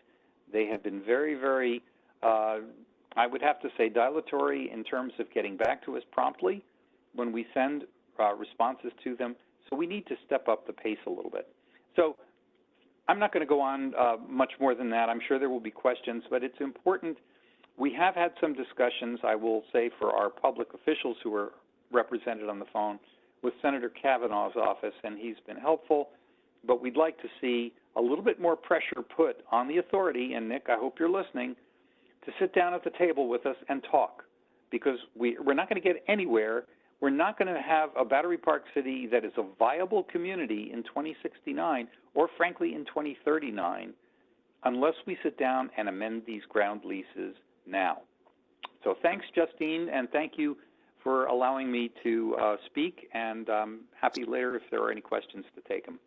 Yeah, no, thank you so much. I really appreciate you being here, Bob. I appreciate your summary of what's been going on with the conversations with the Battery Park City Authority, and glad to hear some progress is being made. I do believe the authority is committed to trying to get rid of the resets if they possibly can, but that alone is not going to help us. It's a plus. It's a step forward, but there's so much more here. But rather than letting me talk, I want to know if anybody in the community wants to talk. Alice Blank, your hand is raised, and so is Bob Schneck, but I don't know if they're old raises. Yes, it's old. I'm finding it fascinating, but I'm not. That's okay. Do not have a question. Right. Bob, do you have a question? Of course, I have lots of questions. Okay, So, 5 minutes. But I just wanted to say that I really think that what we have to do, the first thing that we have to do is define what we mean. There's lots of buildings here, lots of people, and our community board has not really had an active role in this. And I'm a resident of Liberty Court. And in Liberty Court, I haven't, I've spoken out about this for the past decade, I think, if people remember that. But I think that I really appreciate what Bob Zach had to say and the other person had to say, but I don't know them. And these are very complex issues. And so there's a huge educational feature I think we're missing. And I think that we really have to educate the involved public in all these changes, because I really think that people are blind when it comes to these really extremely onerous kind of threats that their finances are facing, and they're not particularly aware of them. So I think that's a first step that we, rather than passing a resolution that says these are good ideas, although they're okay ideas. We're not going to do a resolution. We're not going to do anything like that. But I think we really have to expand our knowledge of this and involve the community more as a community. So we have to really find out how we can involve all the buildings and how we can build out from what we learned. I just wanted to make a few points just because I think they're important. One is, no one mentioned seniors. And I think seniors have a real problem with this, and we've been working on this for years. And so we are interested in naturally occurring retirement communities and things. And we're interested in the health of all these people. Those are important things to actually think about this as a going forward community. The next thing is the idea of charging things on a square footage basis. The reason I decided to live in Liberty Court is we have 1,400 apartments. That means that my costs are dramatically reduced. So someone who lives in a much lower scale apartment, which is more exclusive, they have the same space that I do, but they pay more of their ground rent. That was always fair because it's simply by definition more exclusive. So the idea of square footage, I never thought was right. And so I've always been glad to live here because I'm part of a big community against very substantial expenses. The next thing I wanted to say is if it turns out that the various buildings get the chance to buy their ground leases, how is that price negotiated, and what kind of numbers are those, and where does the capital come for that? Right, and how are people going to afford to do that? Right, and how's the state even going to finance such a thing? Or the city going to finance such a thing? Or how am I going to finance such a thing if I have to take 1/1400 of whatever the immense number of the ground lease has grown to? The next thing that wasn't mentioned was resiliency and flood insurance. And I think that I've negotiated various kinds of loans based on my apartment, and I always come into trouble with flood insurance. So I think handling resiliency and flood insurance is a really important question here. So I will rest my case here, but I, of course, have another 10 things that I could add to this. Happy to write them and send them in. But please write them and send them in, Bob. And also, yeah. I'll call on you again for more. But I want to hear from Hamid. I see Taylor Banning, and I see Mariam also with her hand raised. But yeah, good points you raise. Very good points you raise. One of the things that I would just like to comment on is that the Battery Park City Authority is there, and they have done a great job of building out this community. They are maintaining this community. They are doing an amazing job with resiliency, protecting this community, and that needs to be said on the record because they are doing something for us. And I recognize that.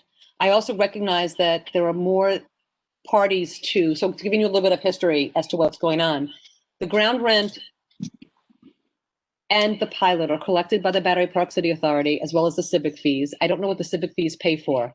I think the parks are paid for out of their operating budget, which would be part of what they take as the ground, whatever it is. They've got their buckets. But I don't think it's the civic fee. But When I call on Nick, whose hand was raised, at least I thought, he can clarify that.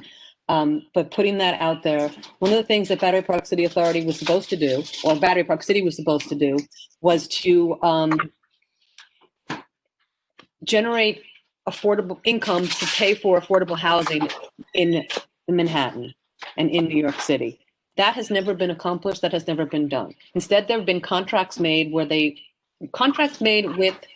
the City of New York, I believe, the State of New York, and the Battery Park City Authority, but somewhere in there, the Comptroller's Office fits in, and Department of Finance, and they're all together, but there are these buckets. And I remember BJ coming to a meeting with his slides. I love his slides, but he had these 3 buckets. Those 3 buckets are almost filled. What those buckets determine, what they do is they decide how the surplus, what's left over after the Battery Park City Authority pays for itself, is used, and how the money is spent.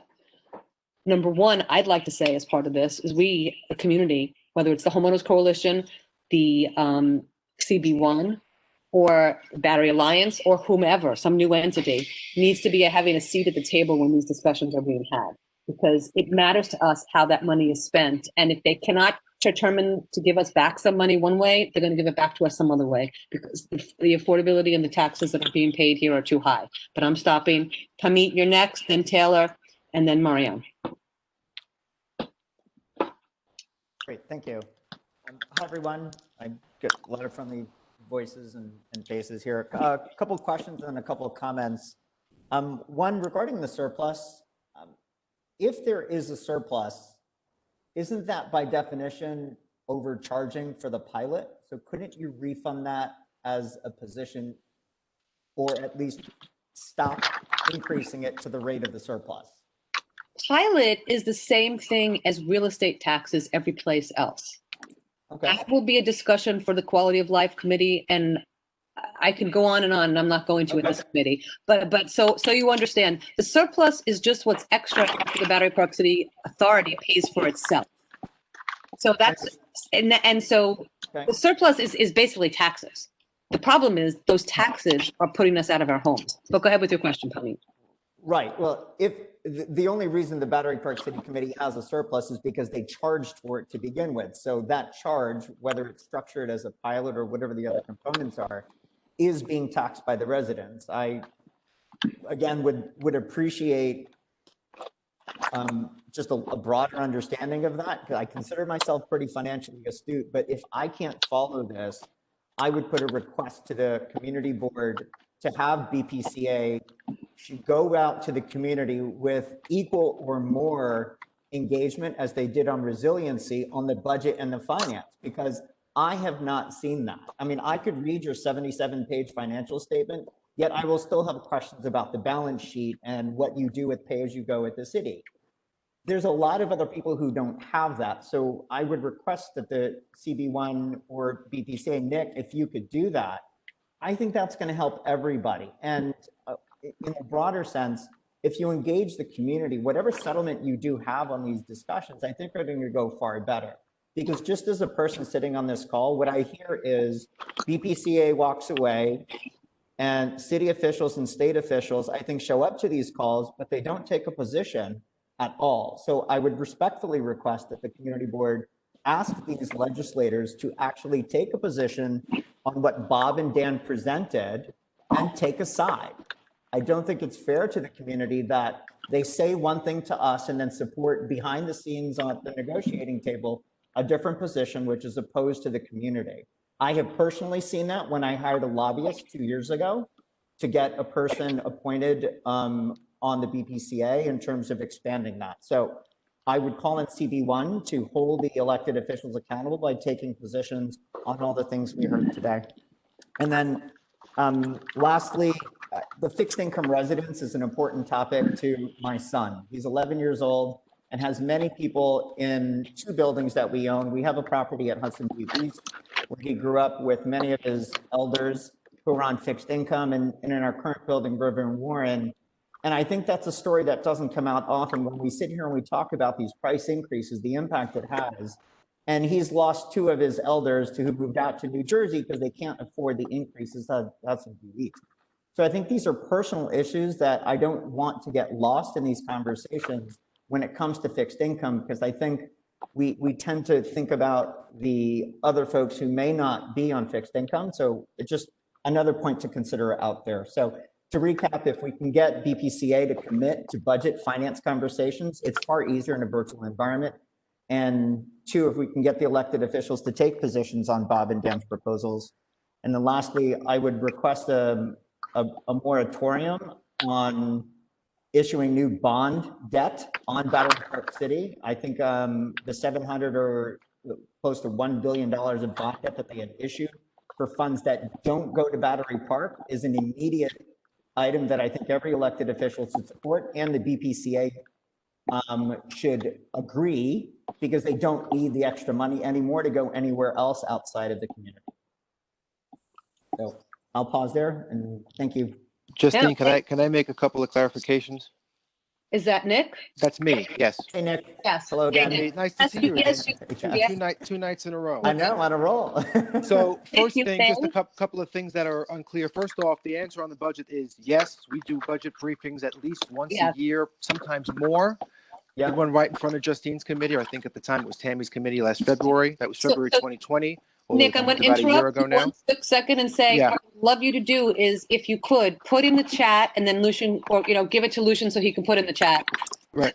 Links to the 2020, 2019, the budget presentation. Yep. You guys have had it, you have it up there. We do them all the time. For me, You I'll do. make sure that you get a personal invite from me the next time we do one, probably in the next few months. Yeah. So Nick, yes, on budget, we do and it. yeah. 1 second, Justine, 1 second. Nick, Yeah, what I'm suggesting is when you had the resiliency, you had meetings in condo buildings, you had it at the Poet's House, you had like multiple meetings on resiliency.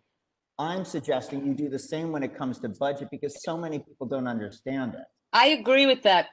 And Nick and I have been talking about trying to do that more frequently, because Okay. part of the problem is not everybody can come to every meeting.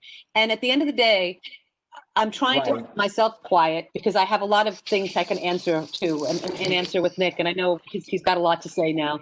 But because I've gone to all of the meetings, but not everybody's there. So they have, to be fair to them, is they have put this information out there. Not everybody has been able to listen to it, but I would actually be asking for more transparency from the authority, from the Homeowners Coalition, from the Battery Alliance, which is not fair because I just started. That's fine. This is something that I would like to have more information about. And unfortunately, a lot of times we have to keep saying the same thing over and over again for people who are not financial people like me to understand. So thank you. But go ahead, Nick. Finish up. That's great. And I think Pamit hit it on the virtual world we all live in, although it's kind of as a result of a very depressing time, actually has as one of perhaps an unintended consequence the ability that we're all going to get together virtually, and a lot more people I think have the ability to attend, because all they have to do is click on their phone, which they're on all the time anyway, and view it. So yes, on budget briefings, we've always done them, we always will, and to the extent that we can extend it all.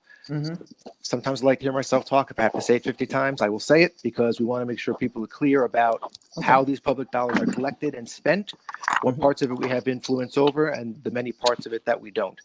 The second thing, just as a point of clarification, Justine, and I'll turn it back to you, we do not issue any bonds that are spent anywhere other than in Battery Park City or on projects directly related to Battery Park City. And I say that because in some cases with resiliency, we will actually have to go outside the Battery Park City proper site. I get the But we do not spend any bond dollars anywhere else other than in Battery Park City. Thanks. Okay. I was under the impression former bond proceeds were supporting low-income housing outside of. No, not the bond proceeds. No, that's not happening. That would be excess revenue, not bond proceeds. All right. Yeah, no, that is the case. But still, well, one could argue that there's things being done in Battery Park City that don't need to be bonded, but that's a different conversation for a different day. Okay, I think Taylor, if you're done. And thank you, Justine. And just again, if the elected officials can have a point-by-point response to Dan and Bob's proposals, so we know where they stand on the issues. Yeah, and I would give them a little bit of cover to say that I'd like to have this be step one of a conversation that we're having. And I'd like to invite the elected officials to come back and to continue the conversation, because this affordability, we've spent a lot of time on rentals, And I think that our elected officials have done a lot for rentals in Battery Park City, as well as all of New York. They've done a lot of the eviction moratoriums, the no rent, whatever they've passed. They've done a good job. But this is a really important issue, and it's a complicated issue, and it's going to take rewriting tax law. My son is watching, so he's looking for a response for his Nana and Poppy election. And Nana and Poppy, I tell you, I am sad because it's a funny thing because I know the next person who's going to speak, Taylor Banning, and I think she might be speaking to a little bit of what your son is referring to. Taylor?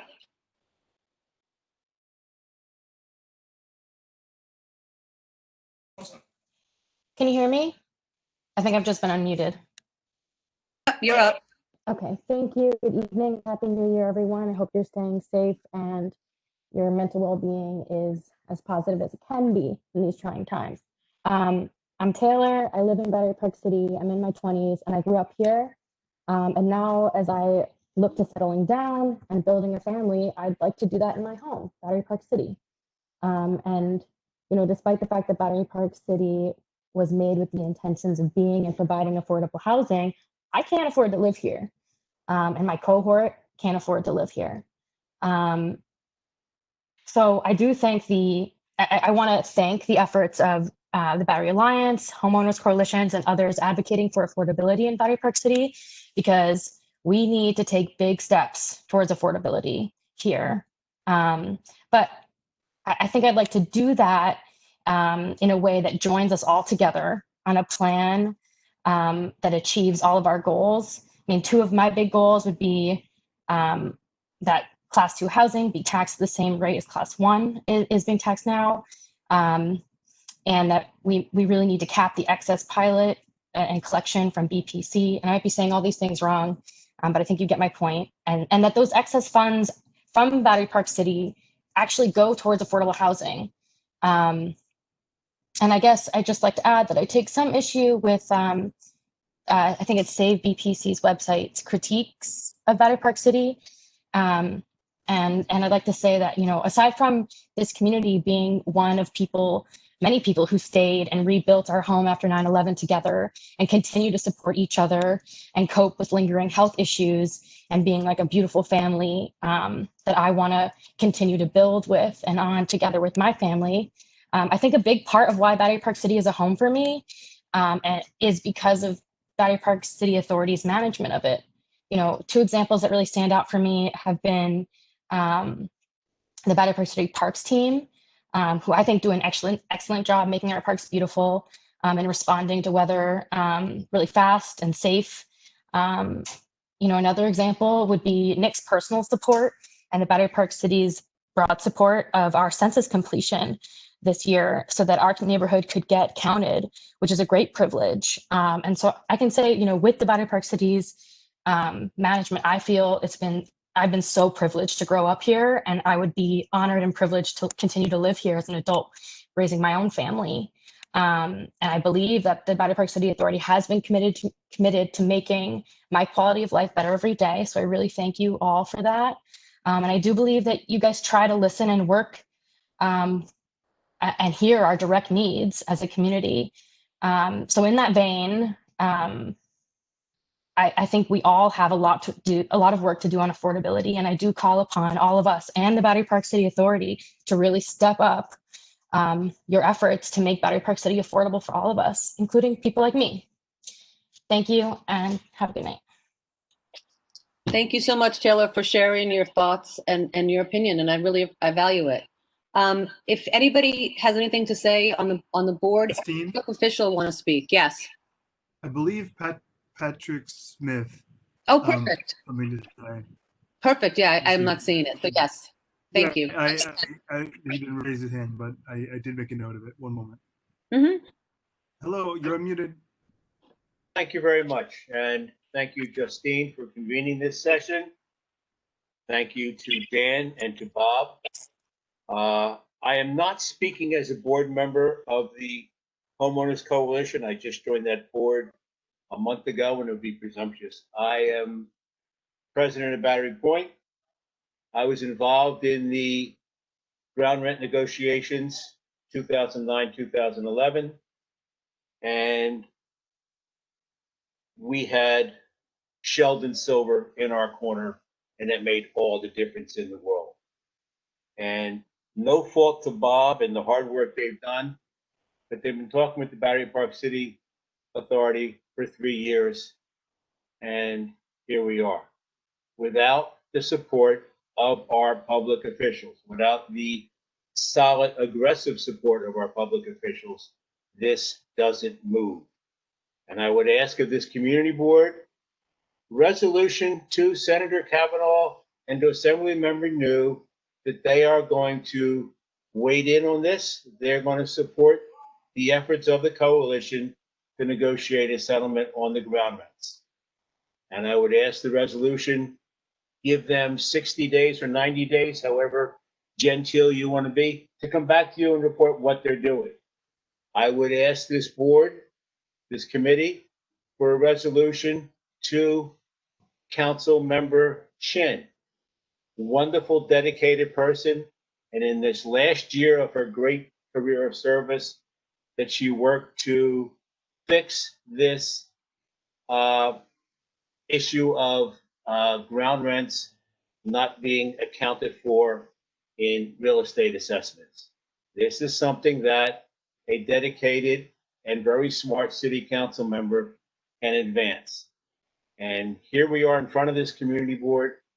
And why are we in front of this community board? Because we need you to go to our elected officials and get them in our corner. That's specific steps that you folks can take. And, you know, everyone's violently agreeing with each other. Let's move the ball down the road. And one way to move it is this community board, this Battery Park City Committee, Community Board 1, resolutions calling on our elected officials to get involved. You know, and that's the best you can do for us. Happy New Year, and God bless us, everyone.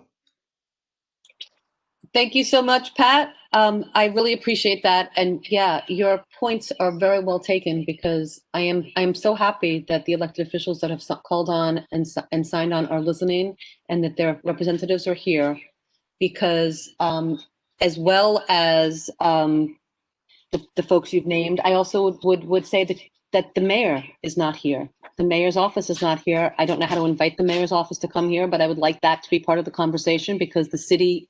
Quit while you're ahead. Yeah, no, I'm serious. But because you know what? There are people who are going to be the mayor for the next, you know, we're looking to a new mayor. We're looking to what the future is going to hold. And we're going to be looking to people to see what they can do for us, because this is bigger than Battery Park City. At the end of the day, when I say changing the law for taxes, I mean changing the law for taxes. I mean not punishing Class 1 homes the way that Class 2 homes have been punished. Because if you take what the mayor's, well, I can't say it here. I will say this in the Quality of Life Committee, going on about the Class 1 and Class 2 homes and the real estate taxes. But you guys raise a very, very strong point. And at this point today, we're not, because there's more conversations to be had. This was a starting, the opening the dialogue. I would love to keep this going. And you know, next month, in 2 months, we're going to be back before the Quality of Life Committee. I would hope that we can have every one of the elected officials who are on this call today, at least them or their representatives on the Quality of Life call. I would hope we would have a meeting between now and then, so we can just have a determination as to what is possible and what is not possible. Maybe have some presentations. At some point in the first quarter, I'd love to have the Battery Park City Authority do about their finances, about their limitations and their abilities as to what they can and can't do, because they do not operate in a vacuum. That is one thing I have to say, is that as much as people are getting frustrated with what they do and they don't do, they're not a vacuum. They are our landlord, but they are not in a vacuum, and they have to answer to the governor. They have to answer to the mayor. They have to answer to the city, the Department of Finance. They've got a lot of people behind them, and all those people need to get in line and step up. And as I think you said, pick a side. Was it Taylor who said pick a side? Hamid said pick a side. I forget who. One of you said pick a side. And we're going to say right now, either you're going to be choosing and trying to support the people who live in Battery Park City, the people who are homeowners in all of Manhattan, all Class 2 homes. You need to step up, because at this point in time, I understand we're in We've gone through it. I understand the finances are low. You cannot tax people out of their homes. We have a homeless crisis already. You cannot tax people out of their homes. And I'm off my soapbox. All right. Taylor, did you raise your hand again? Or are you done? Unmute her so she can answer the question. Taylor, are you done, or was that? I just wanted to thank Patrick and Allied as well for all their work, and I feel like they come every month and hear from this committee. And I know I've had great experiences with folks when I've had an issue. I think my car got towed once because there was something happening with like a photo shoot or something. I don't know. My car got towed suddenly, and there was NYPD present. They didn't help me, but the Ally did. So, and my car was like 2 blocks away, but they helped me, and they continue to help me, and I've had great relationships with them. I know there's plenty of work to do and keep more work to do, but I've had a good relationship with them. And I guess I just wanted to add that I think Patrick said it really well, and I'm grateful he continued my thought, because I guess what I was trying to say is we all need to come together and advocate with the Battery Park City Authority to our elected officials to help us make these changes legislatively. So together we are super strong. Good night, guys. Thanks so much. All right. I'm assuming anybody, does Mariam, do you want to speak from Deborah Glick's office or no? Oh, thank you for that. I'm still on the, can you hear me? Yes, we can. I know that a few people are requesting the elected officials to come out with a position, and I just wanted to let you know that we did receive some of the emails that you sent to the office, and that's why the assembly member wanted me on the line, and I'm hoping that I can email Lucian to get the PowerPoint for the 5-point plan, and so I can brief her appropriately and then give you guys her thoughts. That would be great, and I appreciate it for everybody that nobody, particularly tonight. I don't want to put anybody on the spot because this was a first presentation, but anybody who is willing to speak tonight, I would love to hear from them. And but yes, thank you so much for saying that. And I'm going to invite everybody back, or I'm going to invite everybody to the Quality of Life Committee meeting, because it's a larger discussion at that point. And this will also continue in this committee. I see, and thank you. Anything else or no? And that's it. I'll just reach out for the PowerPoint later. Thank you so much. And I think Victoria, our district leader, is got her hand raised, so you can unmute her, please. Hi, Justine, and hello, everyone. Happy New Year. I wanted to say, first of all, thank you all to Bob and to Dan for the presentations, and it was really good to hear everyone. I just wanted to throw out there the idea that this is not divorced from the issues at Gateway Plaza, that this is all about affordable housing, and this is what Battery Park City was supposed to be, and what we as a community can make it again. So I appreciate it. Anyone, please reach out to me. And I can see that there is a need, and I hear it every single day from both homeowners and tenants, that there's a need to address affordability here in Battery Park City. So thank you, and yeah, please reach out, and that's it. But thanks again. Thanks so much. I appreciate it.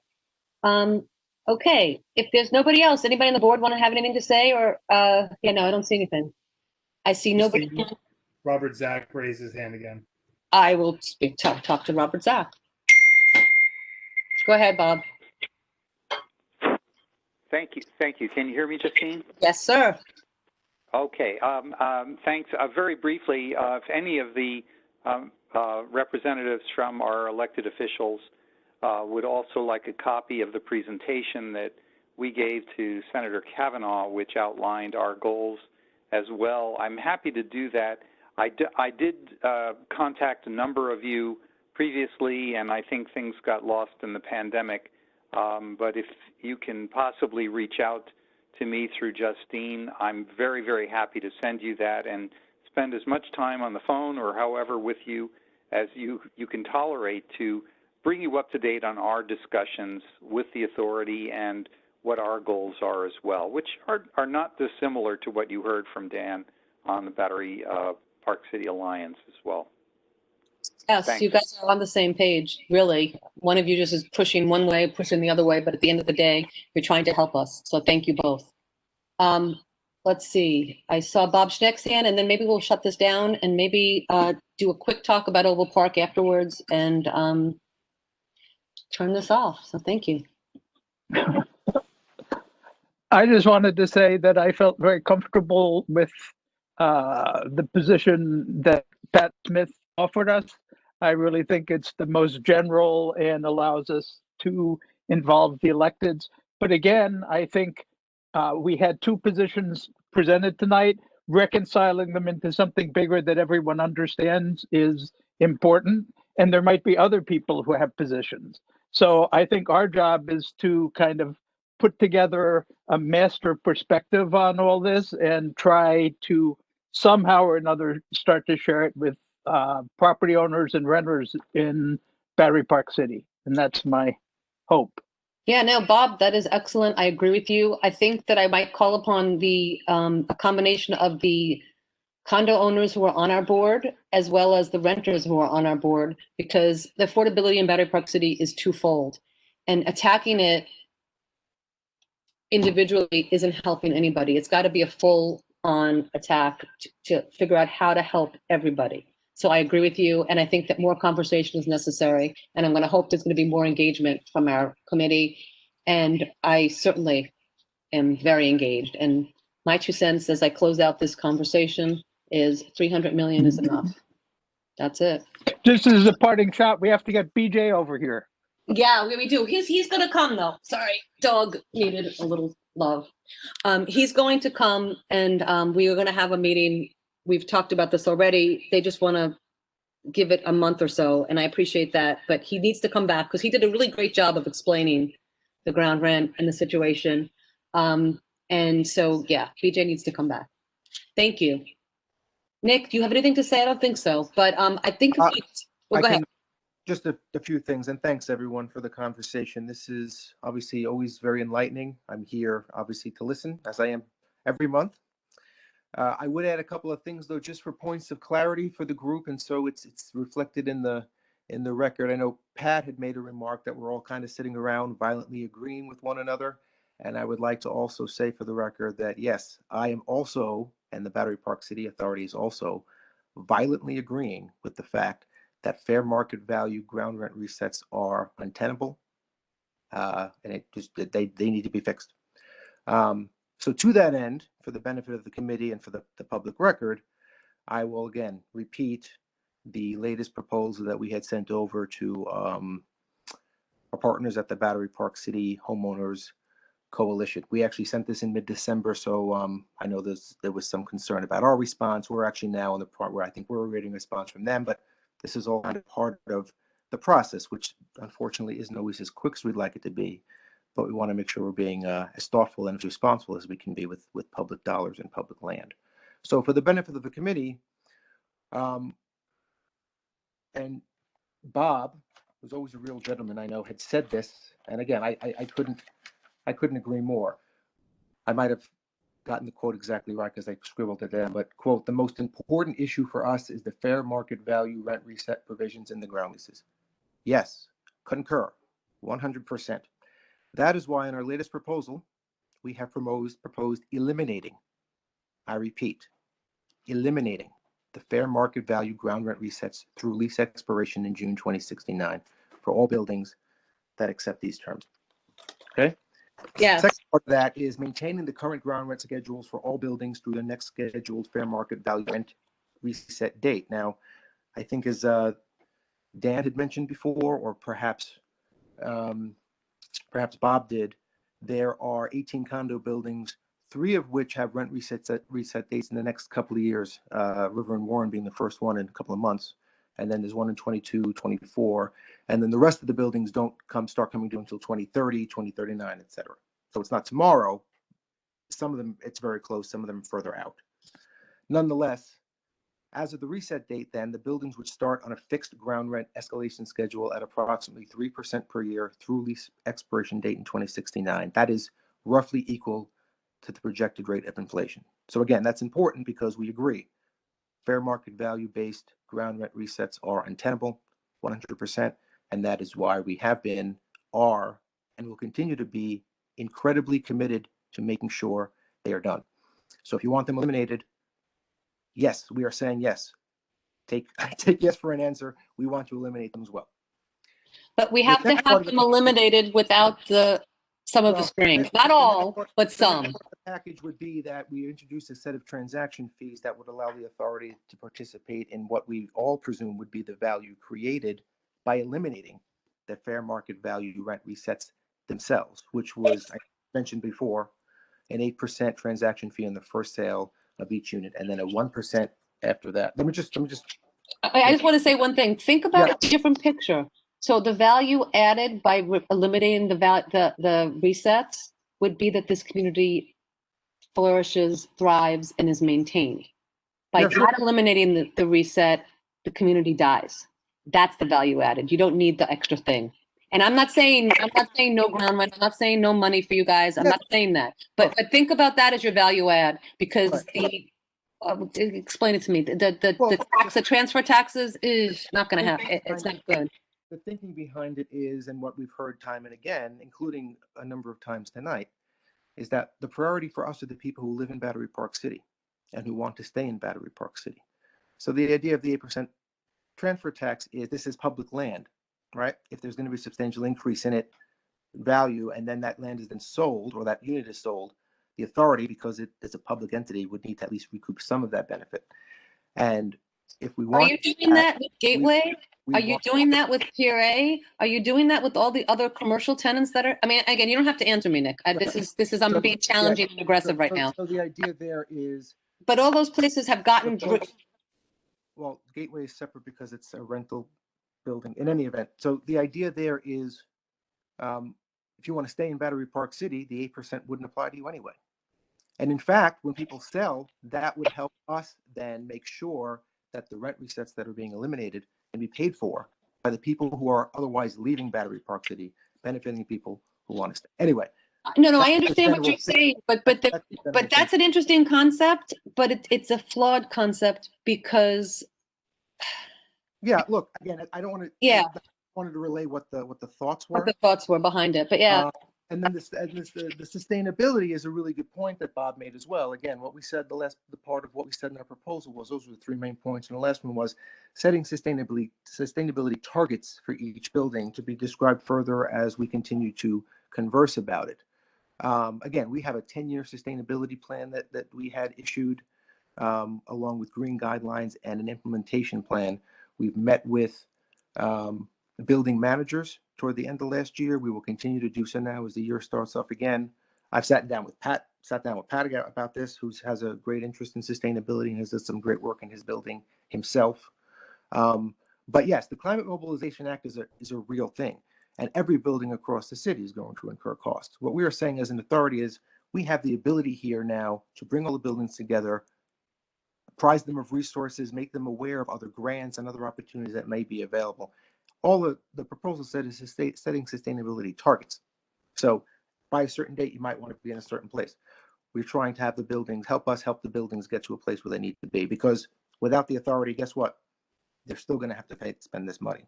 We are trying to kind of facilitate that as best we can and making sure that they avail themselves of any of all resources that might be made available. So that's the long and the short of it. I thank Bob and the team. I know that he had said that he considers BJ Jones someone that he can still sit down and talk to in a good place. I would assume that as well. I would categorically disagree with the fact that we are in any way doing anything that is not in good faith. That's just simply not based in fact, so I'm not going to entertain it.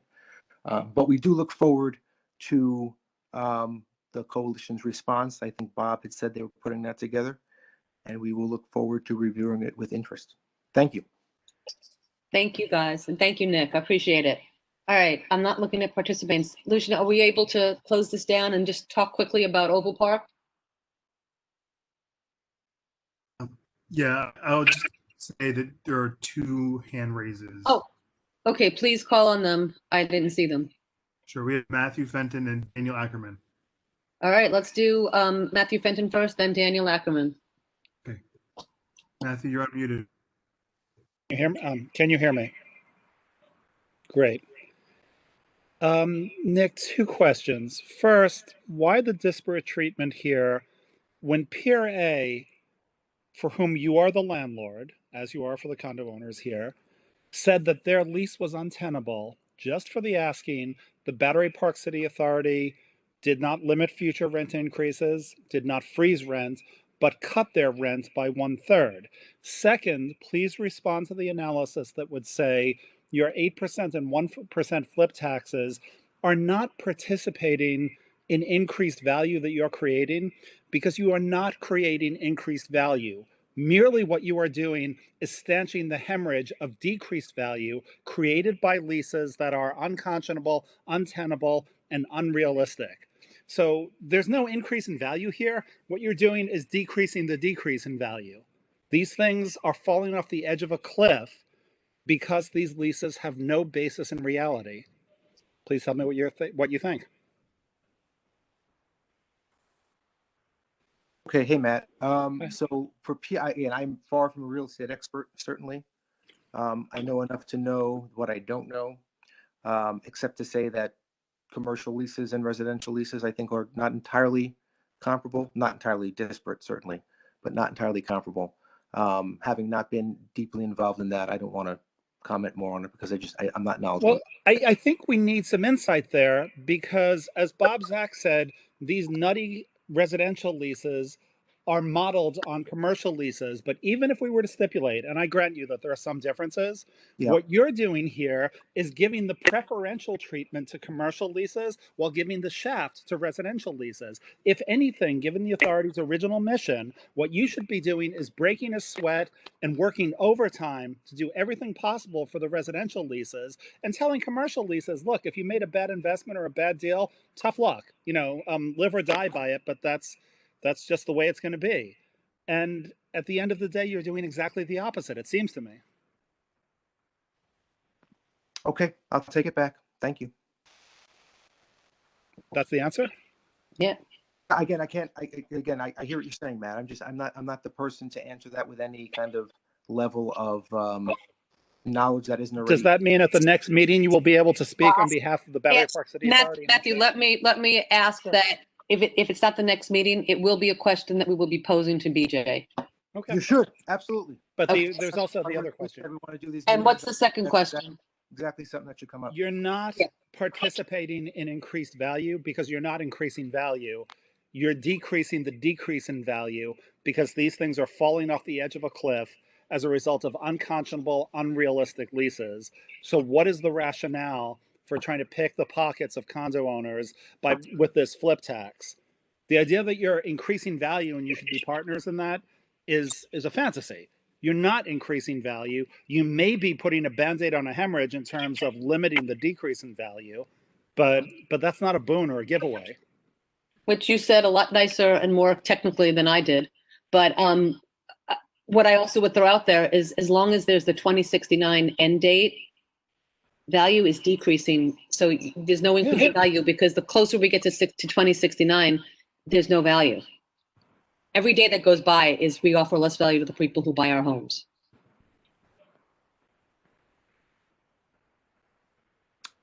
You want me to? Am I up? Yeah. Okay. Yeah. So again, I think I'd mentioned this, maybe not tonight, but yes, one of the things that BJ has said and the authority has said repeatedly is that we are certainly interested and committed to addressing the 2069 reset issue. But as unfortunate as it may sound, it's not as simple as saying we can just do it. I know people may disagree, but Bob, I think, gave a very interesting example before where the flip tax, for instance, would never be accepted by the condo board because they wouldn't agree or it's against the bylaws. And look, again, I'm far from an expert, but as a layman, I said to myself, okay.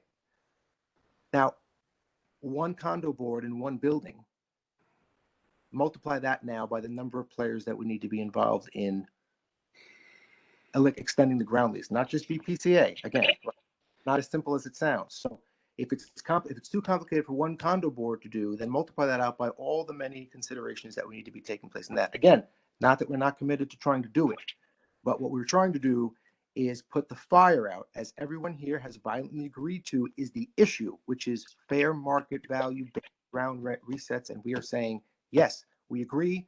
They need to be fixed. It's untenable. But if that's We the look forward- fire and it needs to be fixed, why don't you unilaterally decide to pull that off the table in exchange for nothing, rather than dangling bait in front of condo owners and saying, maybe we'll do it if you do this in return?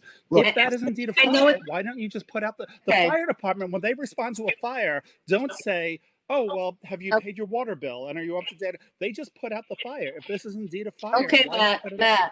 Matthew, that's enough, only because we're running out of time. Okay. Nick, you may or may not be able to answer that question, but it is something that needs to be answered, because at the end of the day, what we really are looking for, and I think the Homeowners Coalition and the Battery Alliance would agree with this idea, just get rid of them. Do the resets because it's the right thing to do. Get rid of the resets. But again, I don't expect you to answer this, but I do expect an answer at some point within the next 3 months. We will look forward to the Battery Park City Homeowners Coalition response. Thank you. Yeah, and you go from there. Thank you. Continue having productive conversations. So we look Yeah, forward. no, it is. And Matthew, thank you for your thoughts, because I appreciate them. But we do have to move on. And I guess Dan, if you unmute Dan, that would be great. Dan Ackerman. Can everyone hear me? Thanks. Can everyone hear me? Perfect. So, and thank you for that exchange. It addressed some of my concern, but as I sat here listening to Nick, what it really sounded like to me is a standard politician response of saying something that sounds like a big benefit, but is actually hurting the constituents. When we're talking about something that is already unsustainable and an environment where things are already unaffordable, all I heard from Nick is, let's take something from the top, which is really that monthly amount or the annual ground lease payment that would result today, and that would further result once a reset occurs, saying, okay, we'll reduce it from there, but we're going to just take it away from the value that you've built across your life. Remember, these are middle-class families that the bulk of their net worth is in this house, is in their home. So what did they pay a mortgage for all these years to have, this one piece of net worth that, you're taking away from in more than you already have? And when we talk about this one fair market value issue, that's not the only issue. That's a piece of it. The second piece of this, which you completely did not address, to Bob's point earlier, of, he was told of let's not talk about it, is extending the lease, because you can put in, you address the fair market value. We all agree that's unsustainable. Stop the increases. Tomorrow, talk to BJ about that. Talk to the board. Let's stop those ground lease payments. But the second part of that is the uncertainty that still exists from not having an extension to these leases. You're not having, you're creating an issue of banks being unable to lend on the property, again, reducing the values because you're having a situation where homeowners cannot sell their property except to those who can pay cash. So either foreigners or investors, not people who want this area to be their home. Two, the homeowners that are already there, the seniors that we want to, preserve and keep in the community, cannot get a reverse mortgage to support their lifestyle. So all I heard is the standard politician response, but not true solutions that are addressing the affordability crisis and the uncertainty. So my ask for you is go back to BJ and the board and push this and come back with some true proposal on how to address this. And I would refer you to our, to the point plan that I addressed earlier. And second, to our elected officials, you just heard this response. Enough's enough. It's time for you to step in, because this has really been going on for 4 years and we've been doing this tango dance, but it hasn't got anywhere. Thank you, because you're exactly right. So I appreciate it. I appreciate that. All right, I am closing this down on this part of the conversation. And Nick, I know you probably have a lot to say, but no. I think I see no other hands raised. Am I right? Thank you, everyone. This was to be continued. Oh, Pamit, you're raising your hand. Last comment on this? All right, you get one last comment on this, Pamit. That's it. Let's go from there. Yeah, thanks. Just a comment about valuations. When people talk about these fixed rates of even 3%, that typically translates to about $100, $150 a month for some people.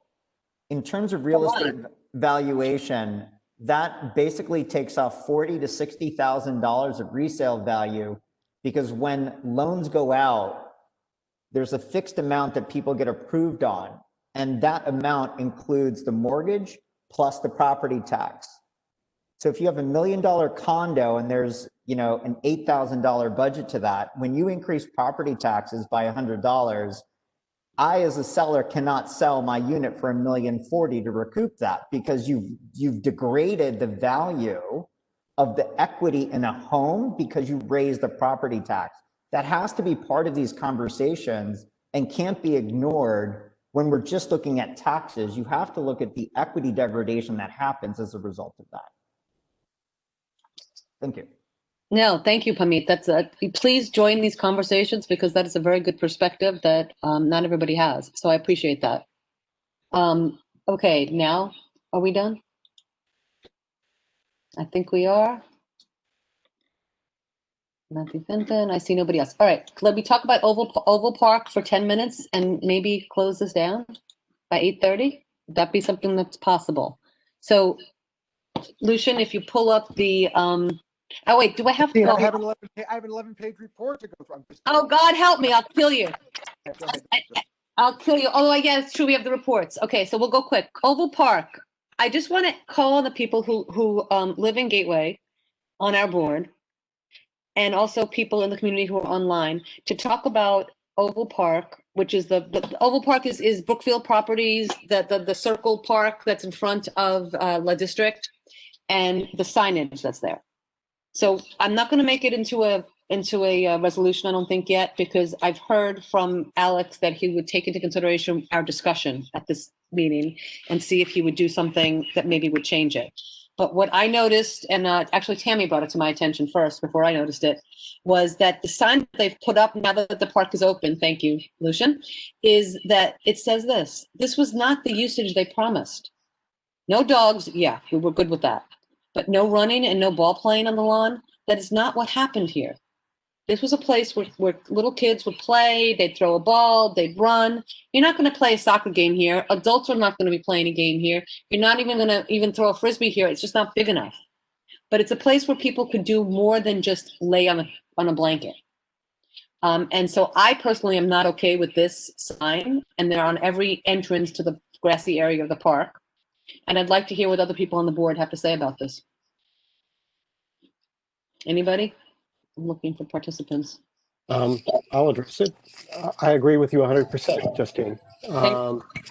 It's not an athletic field. No. But it is a light recreational space, especially for younger children. When my kids were young, my daughter's now 29 years old, but she was a baby on that field, on that lawn, and you'd throw a ball back and forth. That's actually where I played catch with my son when he was 5 years old. And it doesn't disrupt anybody. I don't know what goes into, I know for every active recreational activity on a piece of grass, it imposes some wear and tear, but I thought the whole point of redoing this was to make it more resilient than it had been before. So I agree with what you said, Justine. I concur, and the same thing with my my family and my son, and what I see on a daily basis in that space. It doesn't look like it's not a team practice. It's nothing really organized. It's just small kids and their parents. And that's what's happening now, Sarah. That sign should come down, should be corrected. Corrected, yes, exactly. No dogs is good. Thank you. I agree. Can I speak? Can you hear me? Hello? I can hear you. Yes, we can hear you. I was on mute and I was saying first Jeff, then Judith, then Bob. And yes, thank you, Jeff. Should I wait or is it my turn? It's your turn. Sorry. I want to say that I agree. I think a simple change could just simply say no team sports. So you don't get people doing a practice there or a session or something like that. But there should be definitely, and I can agree to no dogs as well. We don't want to step in anything while we're playing a game. But throwing a ball around, hanging out a little bit, that's the whole point. And we have so few spaces to do that in down here. So I think it's a really simple fix here. Just leave the dogs banned and I don't know, just dogs or no team playing or no team sports. I don't know. Agreed. Something along those lines, or more gentle play or something. Different language, because this is not what they promised when they redid this. They promised it would be the same use as before. That's all we're asking for. Yep. And this side changes that. So no, thank you. Justine, yeah. Kathy, before you, Judith raised her hand first. Is that okay? And then you, Kathy. Okay. I agree with the comments made, and I remember we had a lengthy meeting with the Brookfield folks where one of the things we complained about was them potentially shrinking the grass, and our whole point was, you know, kids play, they kick a soccer ball or play catch or something there, and we didn't want to decrease that space because we said that this was a play space for kids. So yeah, this wasn't what we agreed to, and I think that, you know, there can be running and ball playing on the lawn. And so I agree with what has been said here today. Thank you. I appreciate that. So yeah, thank you. And then Kathy, you go next. Sure, thanks. I agree with everything everyone said, but I did notice 2 days ago that I went down around lunchtime and there were two owners with two rather large dogs, both off leash, you know, having a great time. But you know, it's already being used in a way that's not appropriate. And my neighbors are telling me that the pigeon feeders are down there, the people who, you know, leave breadcrumbs for the birds. And there is a really huge flock of pigeons that then comes to rest on our side of Gateway and, you know, poops on the window ledges and hangs out at our window. So I think it would be of some value to have whatever security or management there is for that park in to talk to us generally, because there are things that we want to happen and other things that really should be a little more monitored than they are. But other than that, I think the park renovation was very successful. People are using it well.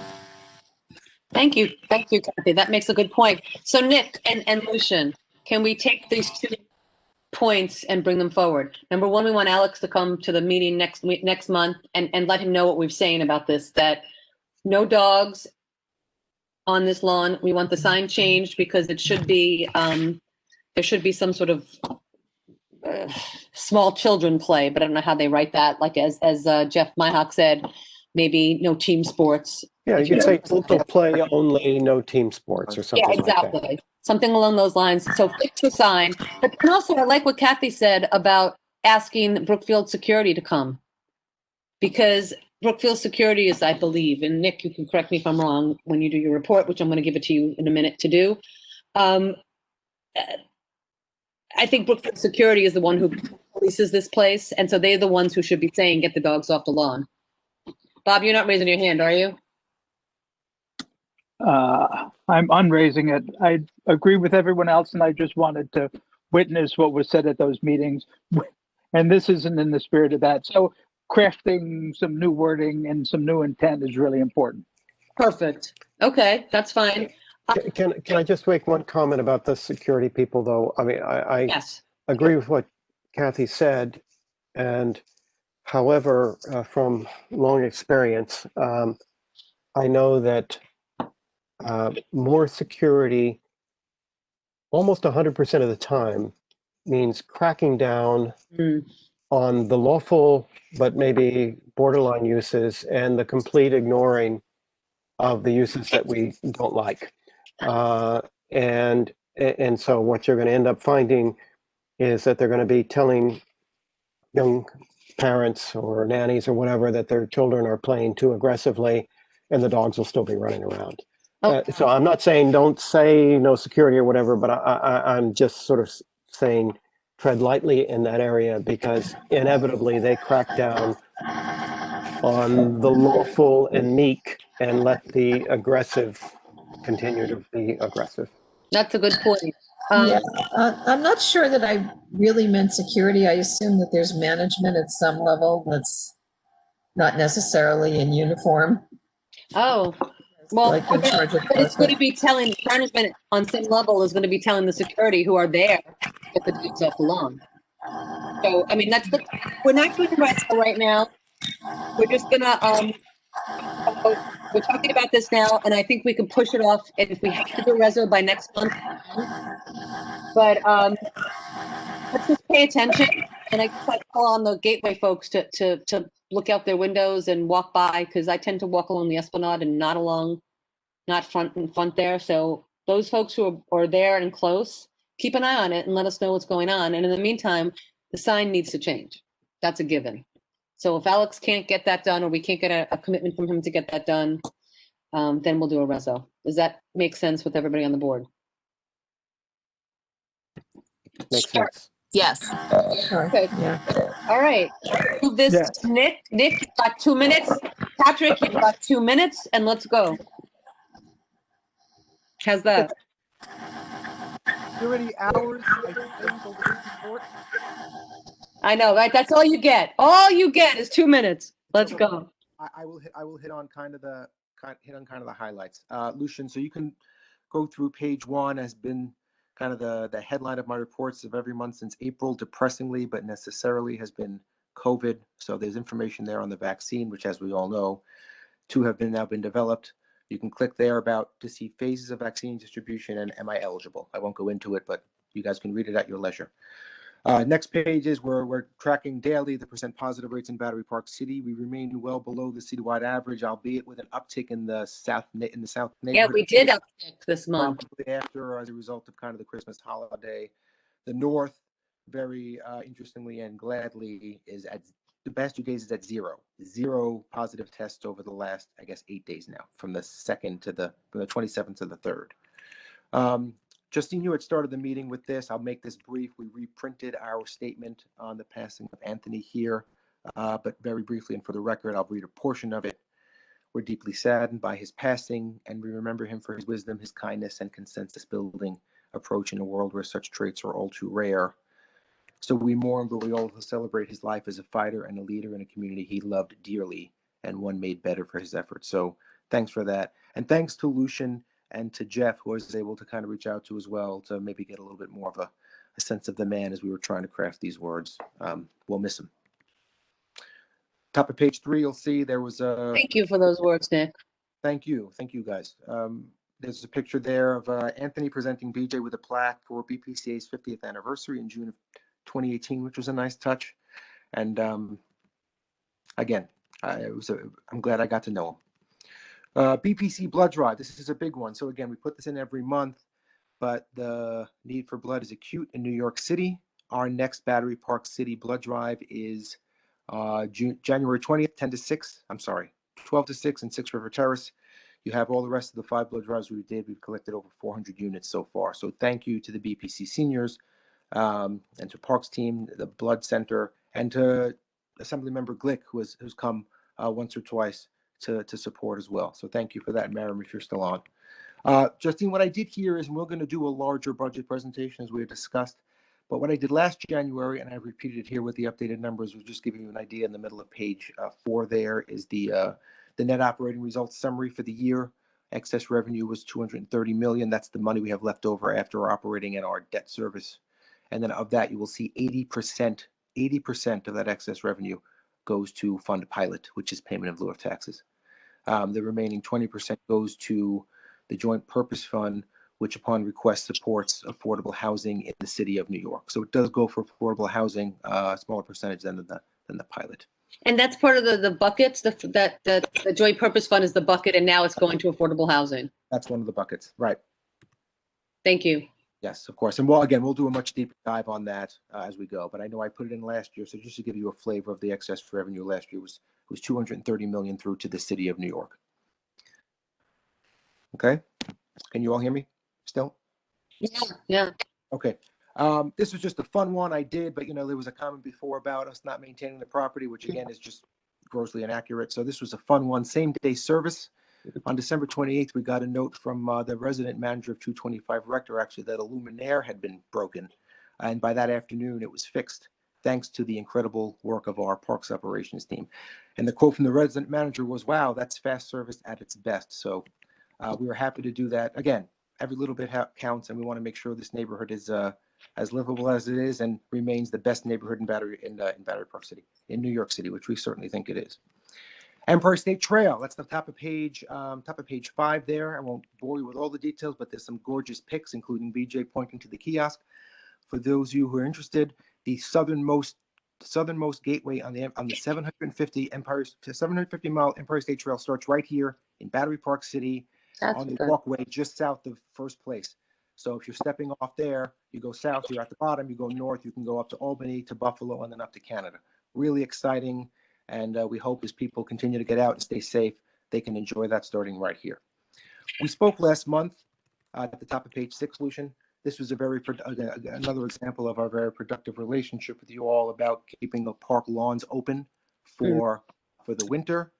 So just reporting back to say that the large lawns in Rockefeller Park, the North Lawn, and Wagner Terrace in the south are going to be kept open for the winter to make sure that folks can continue to enjoy some wide open space. The rest of the lawns will be fenced off as they normally are to give the lawn some time to heal, but we want to make sure that they're open for use, and we have the places where you can enter their gates on multiple sides so folks can continue to please stay safe, keep their distance, wear masks, but enjoy the space. Tree recycling, you know the routine. Leave them by your curbside. No ornaments, lights, tinsel, or stands. Even people throw stands out, please. Just a tree. We'll take care of it. We'll mulch it, and that is used to beautify Battery Park City's world-class parks. Virtual programming we have on our YouTube channel, including today, Stories and Songs for Kids. And tomorrow, you guys are getting a sneak peek. Tomorrow at 9 a.m. going live. Children's art, painted paper. Learn some arts and craft skills from our team at Parks Programming. Resiliency, we went through this last night to some extent on the ball fields and revocable consent with the ball fields, so thank you for that. I won't bore you with it. We'll be back to the Environmental Protection Committee, I think in February, and then certainly probably in combination with the Battery Park City Committee and others. So that's the list of all the meetings, the presentations, the archived video, etc. So I'll go through that quickly. Open community meetings we mentioned at the top of page 9. Justine, we had discussed this, but we're looking to do kind of series of those on maybe discrete topics. So let's say the budget, I know, is a big one, and finance. We want to try and do a series of those at amenable dates sometime over the coming weeks and months. Wildlife census we covered, the art installation we covered. This is something, I don't know if Robin is here tonight, but this is something I specifically thought of Robin about when I was putting in the bottom of page 9 of my report. I'm going to be putting together a proper email blast, as I usually do, to Battery Park City residents, partners, and friends. But just so we're aware, the Port Authority is going to be doing some below-grade construction work at Kowski Plaza starting next week. It should not be over. They have to remove an old staircase and replace it with a new one. For those of you who are unaware, that's the river water pump station that is below Kowski Plaza. But there will be notices out. There will be flagmen. Most importantly is the work will be 7 a.m. to 4 p.m., but they're not going to start any of the real work until 8 to 7 o'clock will be for like mobilization. And the noisy work should be limited to a few days in and out and mostly below grade. Still, we'll have a contact person for you to contact on site if there are issues. And importantly, public access to the waterfront, the playground, and the dog run will not be impacted. Okay. And you, Robin, because of the noise factor and the timing? Oh, is Robin here? No, she's not. I'm just asking. Oh, yeah. I know she's generally concerned about that. She lives in the area. Early morning. Okay, perfect. No, thank you. Just checking. I wanted to make sure that she knew we were being responsive and letting the folks know. But you'll see a more detailed follow-up email come from me likely by the end of the week. That was the main thing, I think. Scrolling down, we have our board meeting schedule there. First Precinct Community Council now is moved again. It's January 28th. And with that, I will turn it over to Pat at the bottom of page 11. He has a very special surprise at the end of his report, which I printed, but Pat gets to say it because I don't want to steal his thunder. And that's it. Thank you, everyone, very much. Thanks so much, Nick. Wasn't 2 minutes, but it was close. Okay, Pat. You have to unmute him, I think. Yeah, this window's a little bit. No, it's okay. My window's bad. And we'll be quick. So Pat, don't go through all the, don't tell us the stats. We can see them once we see the page of it. But just tell us what's going on in the neighborhood. How are things? Go ahead.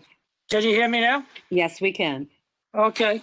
So basically, things are somewhat quiet. I mean, we did have graffiti on the south end and wrecked the place on the rules sign.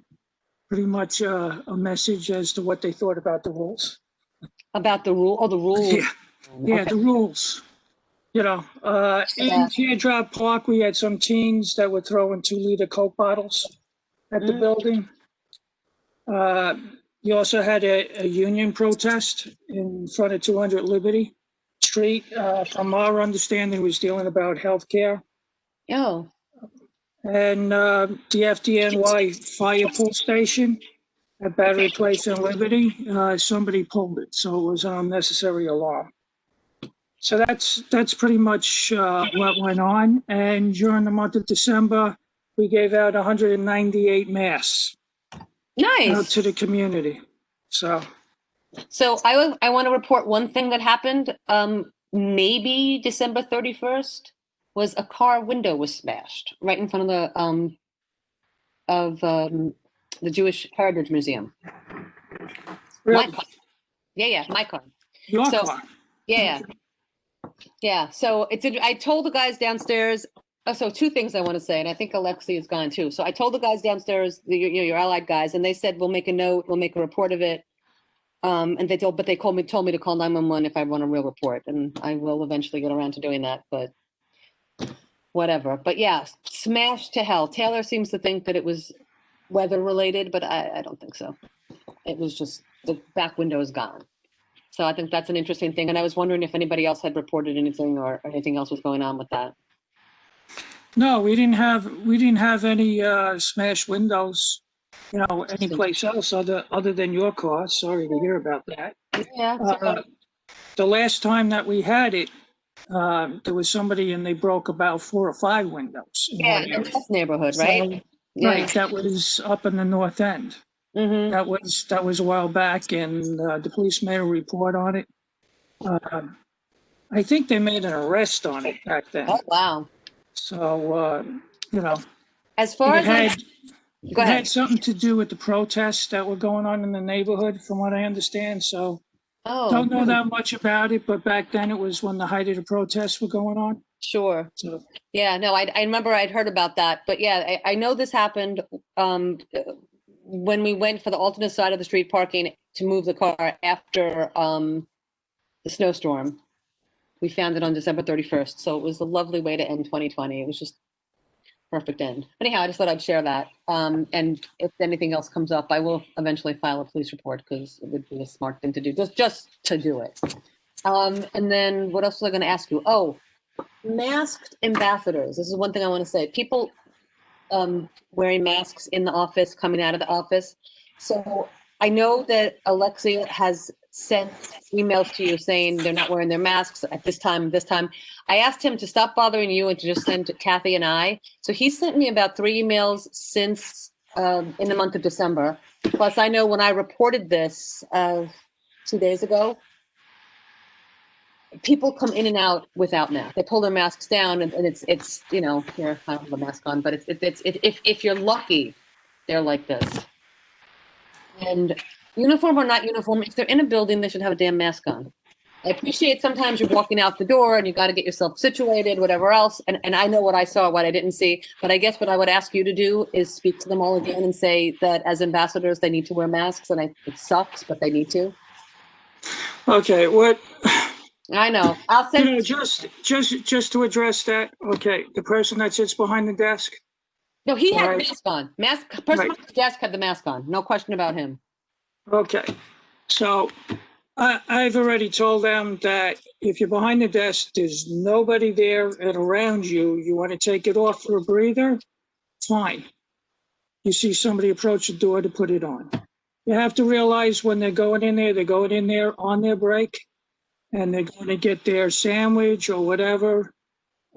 They split up in the back because one uses the back office and the other one uses that little lunch area where the kitchen is. One sits in there. So they sit in there with the mask off and they eat their lunch. So it's like, to them, it's like an escape. Okay? Yeah, but I guess what I would say to you, Patrick, is I hear that, and I guess I'd like to hear the committee weigh in on it. And I also would like to hear what the Battery Park City Authority has to say about it.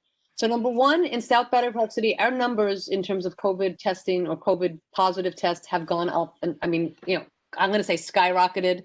Out of the 200 to 300 tests, we were at, I saw something on 7%. Your report, Nick, said 5%. I'm not blaming the ambassadors, please God. I'm not blaming the ambassadors. But I'm just saying, we are increasing.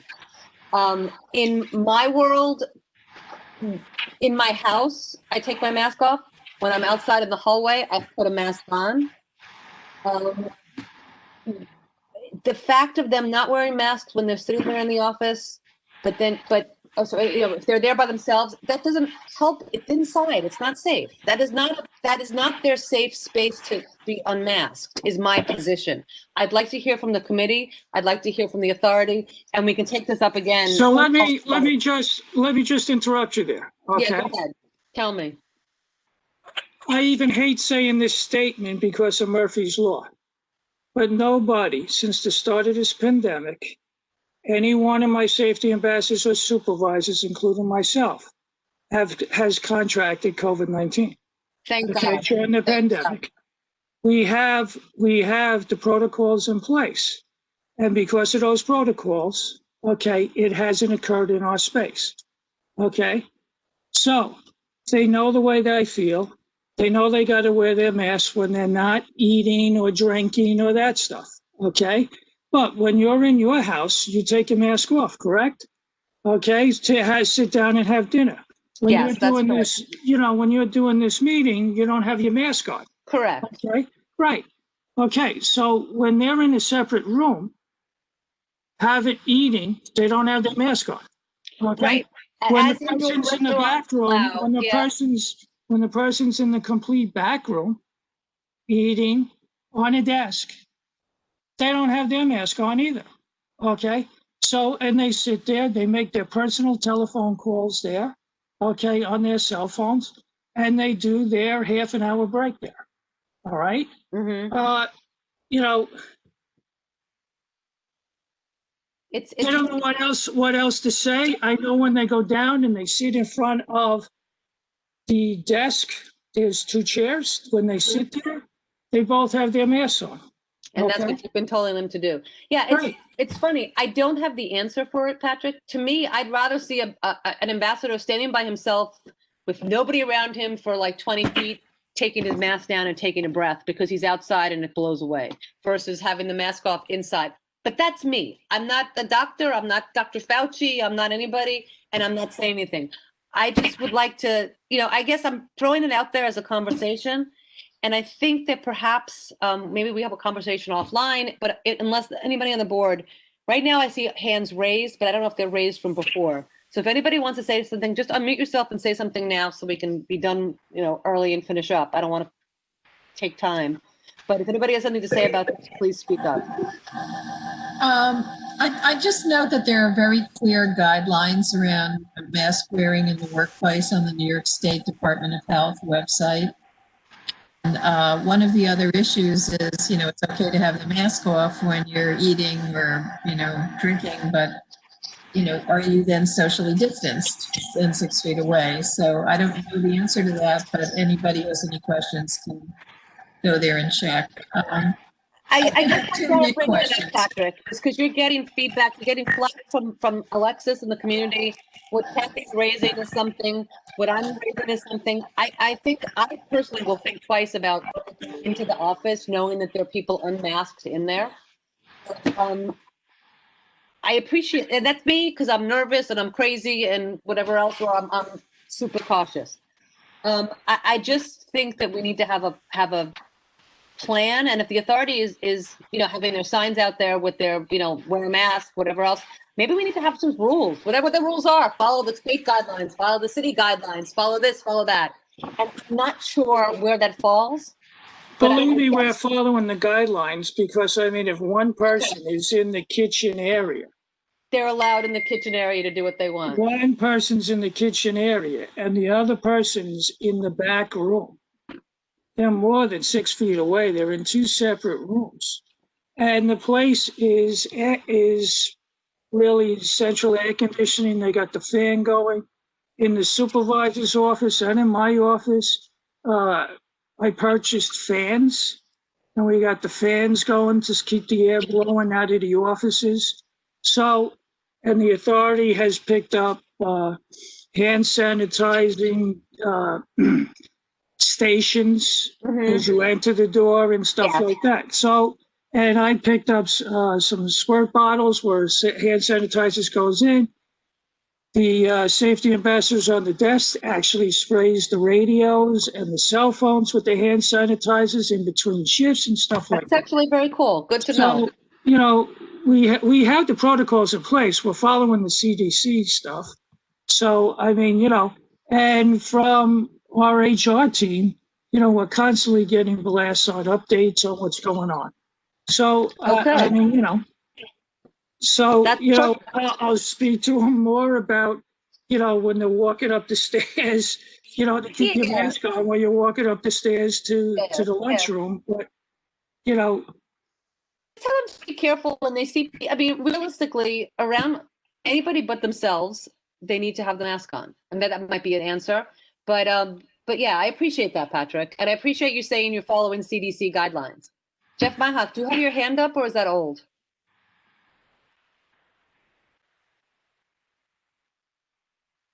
That's old. Sorry, I'll take it down. No, that's cool. All right. I think if Kathy's done and there's nobody else who wants to speak, Patrick, thank you. I'm sorry. I promised Betsy that I would bring this up. I would tell you what's going on. But I would like to say, following the guidelines, and Kathy, you could close. Yeah, these were a question and a comment for Nick. As you know, we've had conversations about ducks on other occasions at this committee.